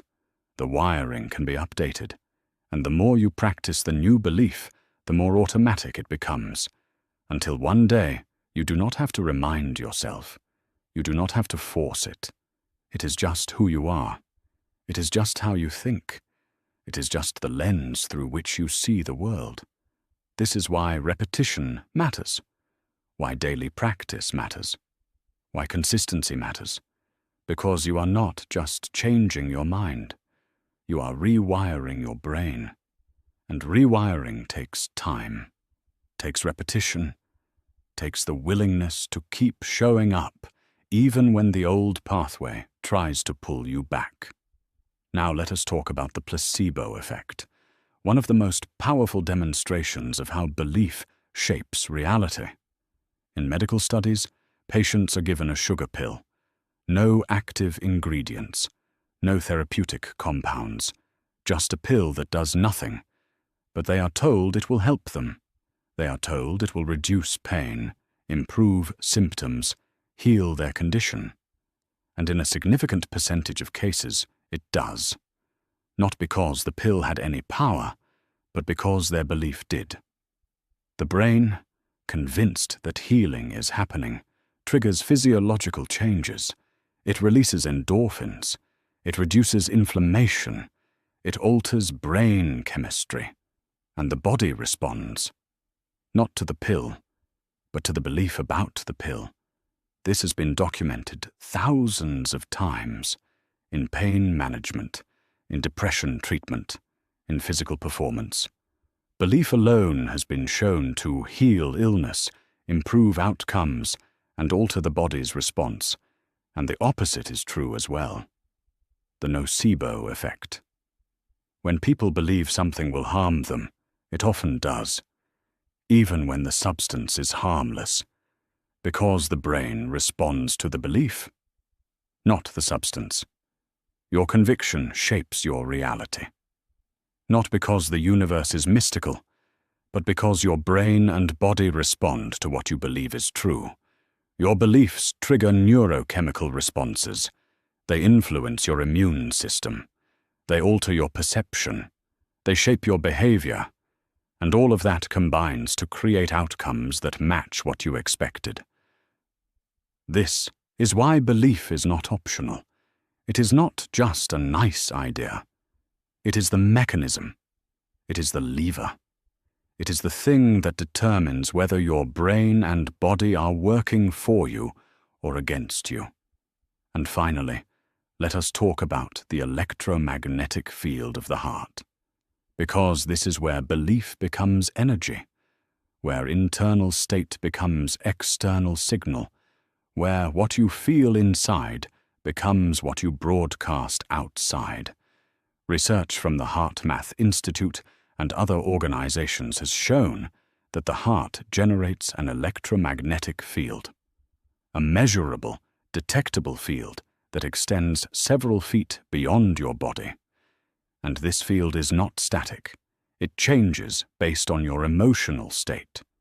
When you feel coherent emotions, gratitude, love, peace, contentment, the field becomes smooth, harmonious, organized. It radiates a clear, stable frequency. And other people, even when they are not consciously aware of it, sense this field. They feel it. They respond to it. This is why some people walk into a room and the energy shifts. why you feel calm around certain people and anxious around others, why you are drawn to some individuals and repelled by others without logical explanation.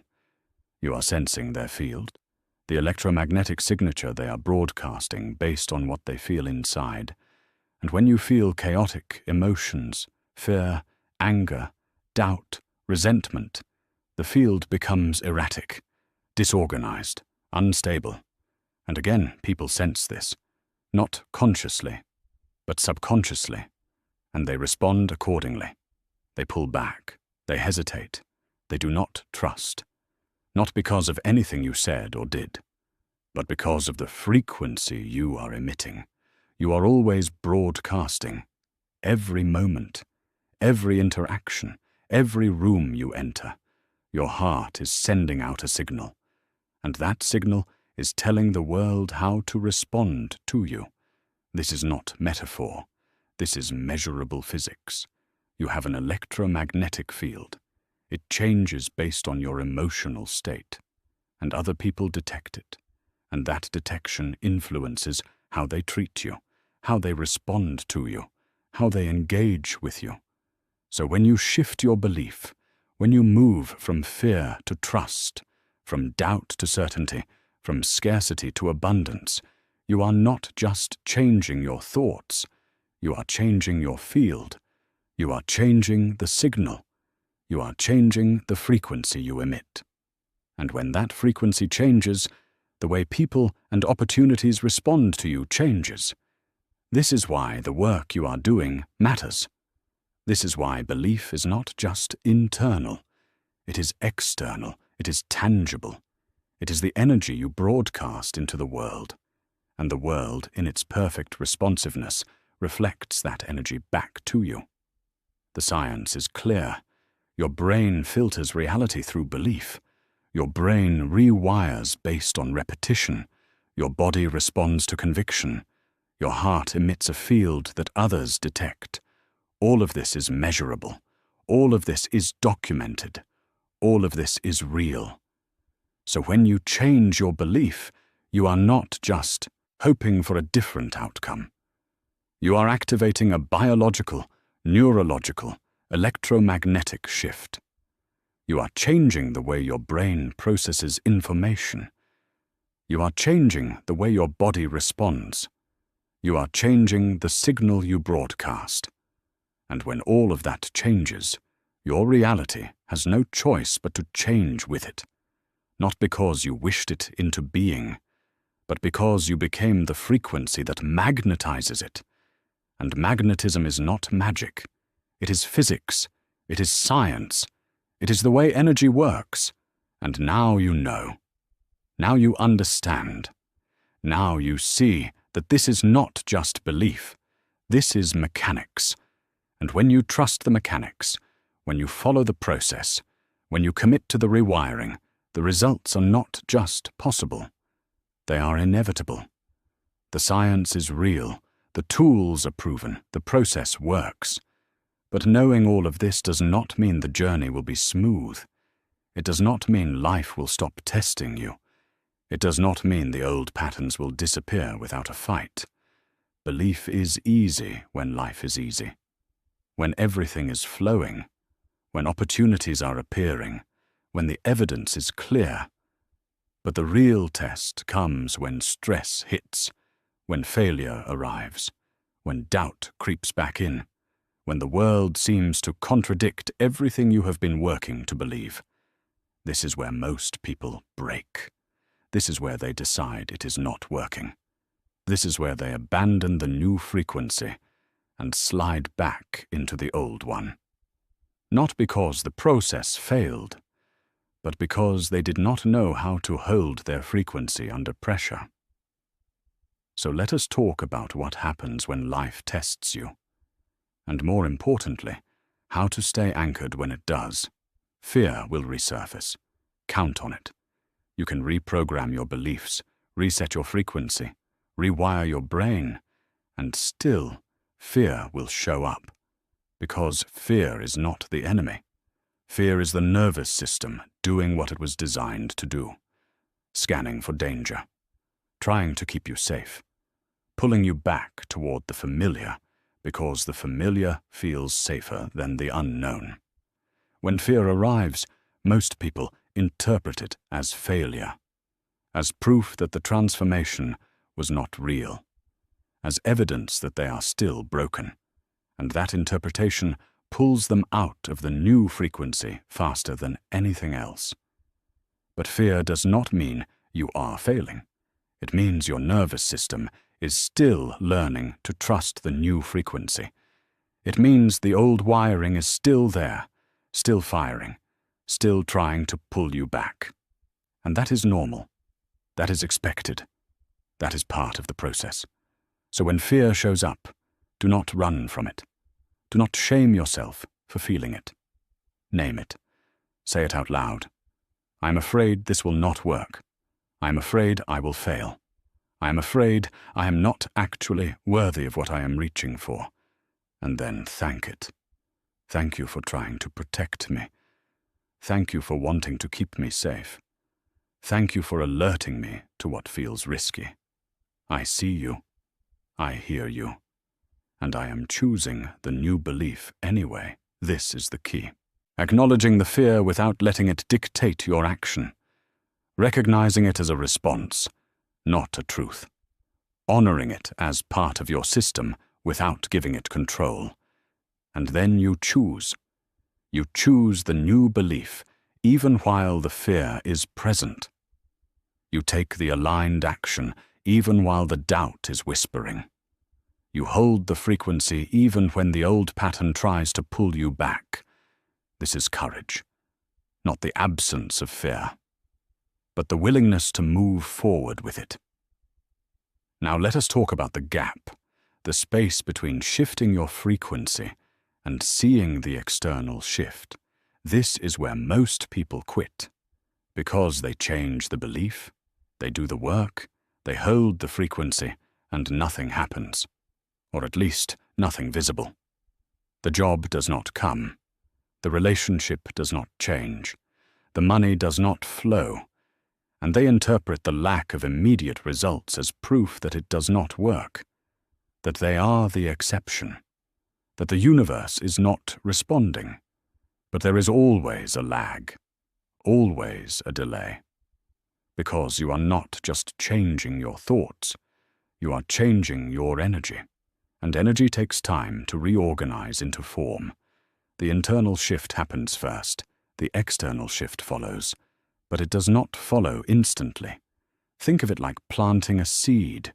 You put it in the ground, you water it, you give it sunlight, and for days, maybe weeks, nothing appears above the surface. But beneath the soil, roots are forming. Structure is building. Growth is happening. And if you dig up the seed because you do not see results fast enough, you kill the process before it can complete. This is what most people do. They shift their frequency, and when they do not see immediate evidence, they panic. They doubt. They revert. And in doing so, they stop the process right before it was about to break through. So you need patience, but not passive patience. Not the kind of patience that sits back and hopes. Active patience. The kind that trusts the process while continuing to take aligned action. The kind that knows the shift is happening even when you cannot see it yet. The kind that holds the frequency while the universe rearranges itself to match it. Keep going. Keep choosing the new belief. Keep taking the aligned actions. Keep holding the frequency. And trust that the external reality is shifting even when the evidence has not yet appeared. Now let us talk about resistance from others, because the people around you are invested in the old version of you. They are comfortable with who you were. They know how to interact with that person. They know what to expect. And when you change, when you start holding a different frequency, when you start setting boundaries and expecting more and refusing to shrink, it disrupts their sense of stability. It makes them uncomfortable. And uncomfortable people resist. They will doubt you. They will question your changes. They will remind you of who you used to be. They will tell you that you are being unrealistic, that you are setting yourself up for disappointment, that you were fine the way you were. And if you are not prepared for this, their resistance will shake you. It will make you doubt yourself. It will make you wonder if you are wrong, if you are being arrogant, if you should just go back to being the person they are comfortable with. But their discomfort is not your responsibility. Their need for you to stay the same is not your obligation. And their doubt does not determine your truth. Expect resistance. Expect people to challenge your new identity. Expect some relationships to strain or even end. And hold your ground anyway. Not with defensiveness, not with the need to convince them, but with quiet certainty, with the understanding that your transformation is for you, not for their approval. Let your results speak louder than their doubt. Let your peace speak louder than their concern. Let your alignment speak louder than their questions. And trust that the people who are meant to be in your life at this new frequency will either rise with you or be replaced by those who already match where you are going. Now let us talk about relapse, because it will happen. You will have moments, maybe days, where you slip back into the old frequency, where you react from fear instead of trust, where you doubt instead of believe, where you shrink instead of expand. And when this happens, the temptation is to see it as failure, to interpret it as proof that you haven't really changed, to spiral into shame and give up on the process entirely. But relapse is not failure. It is information. It is your system showing you what still needs reinforcement, what trigger still has power, what belief still needs more attention. So when you slip, notice it without judgment. Do not shame yourself. Do not catastrophize. Just notice. I slipped back into the old pattern. What triggered this? What was I feeling right before it happened? What do I need to reinforce? Maybe you need to revisit the belief reset protocol. Maybe you need to strengthen a boundary. Maybe you need more rest. Maybe you need to distance yourself from a person or environment that pulls you back. Maybe you just need to recommit to the morning ritual you let slide. The slip is not the problem. The problem is staying in the slip. The problem is interpreting it as permanent instead of temporary. The problem is giving up instead of adjusting. So when you notice you have slipped, return. Immediately. Do not wait until tomorrow.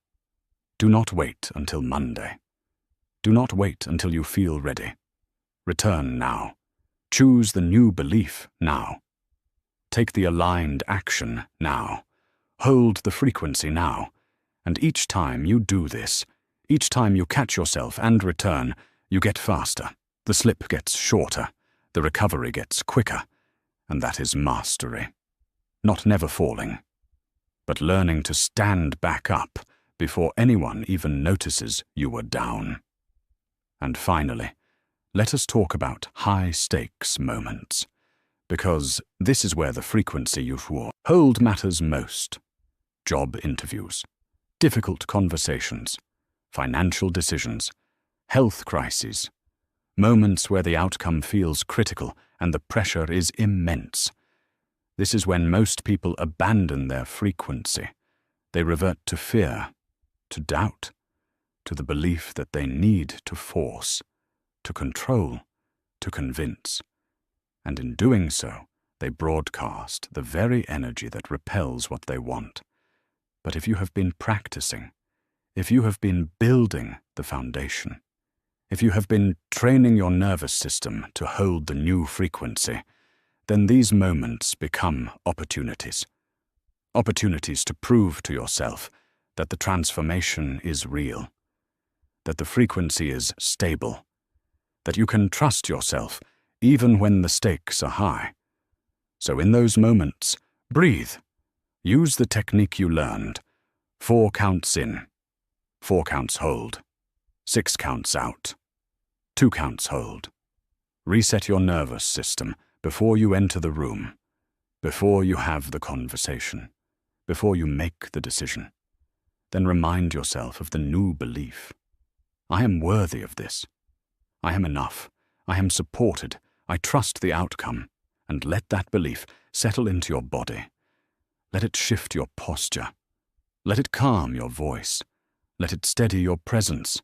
And then show up, not trying to prove, not desperate for a specific outcome, but grounded in your frequency, clear in your energy, certain in your worth. And let that frequency do the work, because the frequency you hold in the storm is the one that determines the outcome, not your resume, not your words, not your strategy, your frequency, the energy you broadcast when the pressure is on, the signal you emit when everything feels uncertain. And if you can hold your frequency in those moments, if you can stay anchored in the new belief when life is testing you, then you will see something remarkable. You will see that opportunities open not because you forced them, but because you matched them. You will see that people respond not because you convinced them, but because you embodied what you were asking for. You will see that outcomes align not because you controlled them, but because you emitted the frequency they resonate with.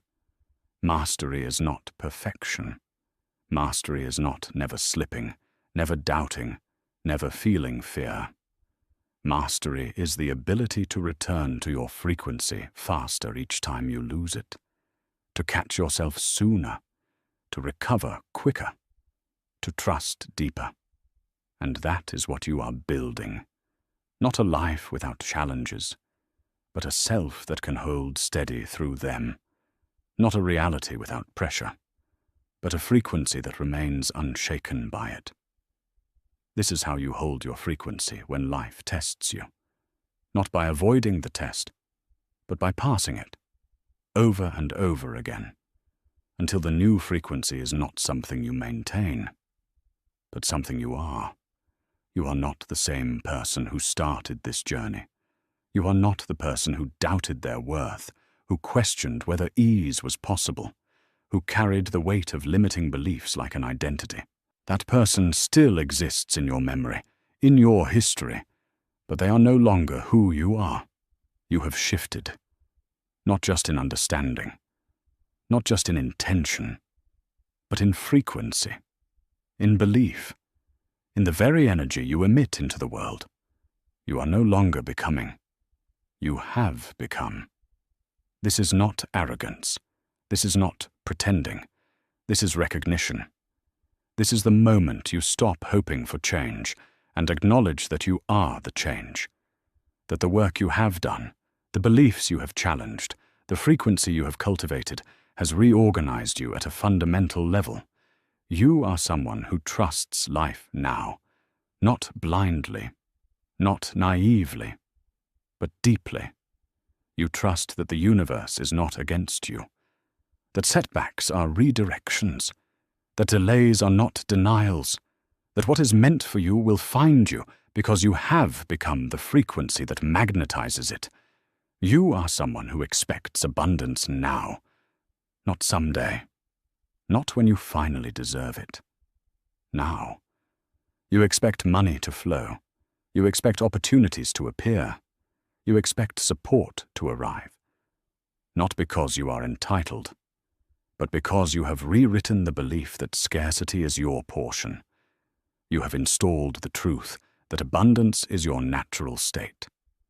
And your nervous system, your energy field, your entire being now broadcasts that expectation. You are someone who attracts love, opportunity, and ease now. Not because you are perfect, not because you have eliminated every fear or healed every wound, but because you believe you are worthy. And that belief has changed everything. It has changed what you tolerate, what you accept, what you reach for, what you allow into your life. You no longer beg for love. You emit it, and in emitting it, you attract it. Steady, present, freely given. You no longer chase opportunities. You prepare for them. And in preparing, you magnetize them. Clear, aligned, perfectly timed. You no longer force ease. You embody it, and in embodying it, you experience it. Natural, effortless, inevitable. This is who you are now. This is the identity you have integrated. This is the frequency you have become.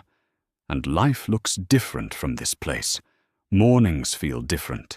You wake up without dread, without the heavy weight of inadequacy pressing on your chest before your eyes even open.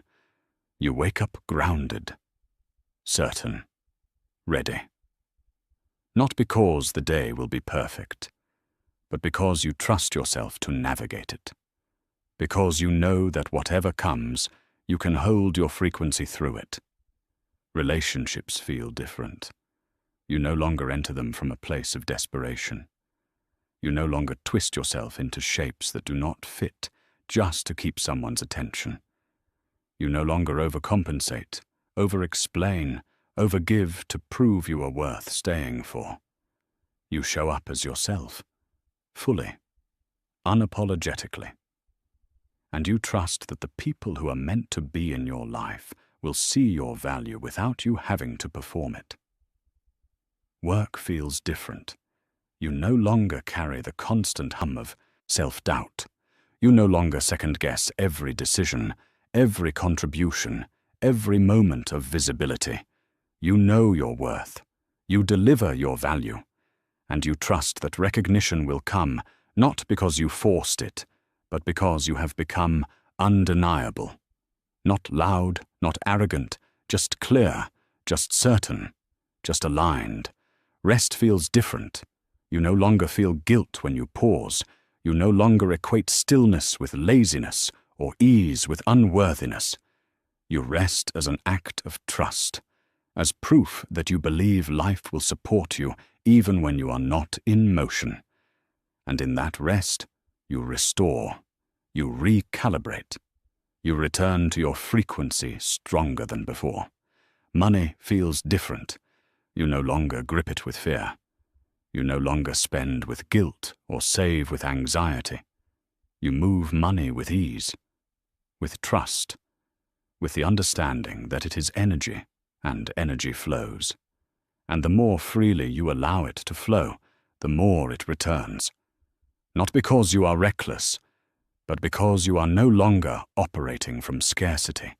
You are operating from abundance. And abundance attracts more abundance. This is what life looks like now. Not perfect, not without challenges, but fundamentally different. Because you are no longer chasing what you want, you have become the frequency that magnetizes it. And there is an ease in that, a peace in that, a certainty in that. But here is what you need to understand. This transformation is not a destination. It is a state. And states require maintenance, not through force, not through exhaustion, but through commitment, through the daily choice to protect your frequency with the same intensity you once defended your limitations. The old story will try to pull you back. The old beliefs will whisper.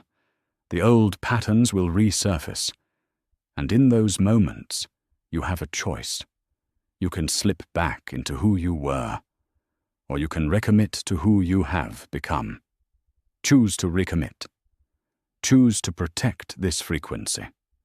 Choose to honor the work you have done by living it fully. By refusing to shrink back into smallness just because it feels familiar. By refusing to doubt yourself just because someone else doubts you. By refusing to abandon your worth just because life tests it. You have built something here. Something real, something powerful. A new operating system, a new baseline, a new way of being in the world. And it is yours. No one can take it from you, But you can give it away. You can abandon it. You can let it fade if you stop choosing it. So choose it. Every day. In the small moments. In the hard moments. In the moments when no one is watching and it would be easier to revert. Choose the new belief. Choose the new frequency. Choose the identity you have worked so hard to integrate. Because this is not just about attracting a better life. This is about becoming a different person. A person who trusts. A person who expects. A person who knows without question that they are worthy of everything they desire. And from that place, everything flows, not because you are lucky, not because the universe finally decided to favor you, but because you stopped blocking it. You stopped repelling it with doubt and fear and unworthiness. You cleared the channel. You aligned the frequency. You became the magnet. And now, what you have been reaching for is reaching back. You feel it, do you not? The shift. The subtle but undeniable change in the way the world responds to you, the way opportunities appear, the way people show up, the way synchronicities unfold, the way ease finds you even in the middle of chaos. This is not coincidence. This is resonance. This is the universe reflecting back the frequency you are emitting. This is the evidence that the transformation is real, that the work was worth it, that you are no longer who you were. So step fully into this. Stop hedging. Stop waiting for more proof. Stop doubting whether you have really changed. You have. The evidence is here. The shift is real. The frequency is stable. You are no longer the person who hopes things will work out. You are the person who knows they will. You are no longer the person who chases love, success, abundance. You are the person who attracts it. Naturally, effortlessly, inevitably. This is not ego. This is truth. This is the result of the work you have done, the beliefs you have challenged, the frequency you have shifted, the identity you have integrated, and now you have a responsibility, not to be perfect, but to be consistent. To show up as this version of yourself even when it is hard, even when the old story feels safer, even when doubt creeps in. To return to your frequency faster each time you lose it. To trust deeper each time you are tested. To believe stronger each time fear resurfaces. Because you are not just transforming your own life, you are becoming a frequency that others feel. A presence that shifts rooms, an energy that inspires change in people who do not even understand why they feel different around you. You are a signal now, a living example of what happens when someone stops accepting limitations and starts embodying possibilities. And the world needs that. The world needs people who have done the work, who have shifted the frequency, who have proven that change is not just possible, but inevitable when you commit to it. So live this, fully, completely, without apology, without hesitation, without the need to dim yourself to make others comfortable. You are worthy. You are enough. You are supported. You are abundant. You are loved, not because you earned it, but because you are. And now you believe it. And that belief has changed everything. You do not attract what you want. You attract what you believe. And now you believe in yourself. And because you believe, the universe has no choice but to believe in you too. This is not the end. This is the beginning of a life where struggle is optional, where ease is available, where worthiness is assumed, where love flows freely, where abundance is natural, where trust is the foundation. You have become the frequency. Now live as the frequency, and watch as everything you have ever wanted begins to find its way to you. not because you chased it, but because you became it. Welcome home.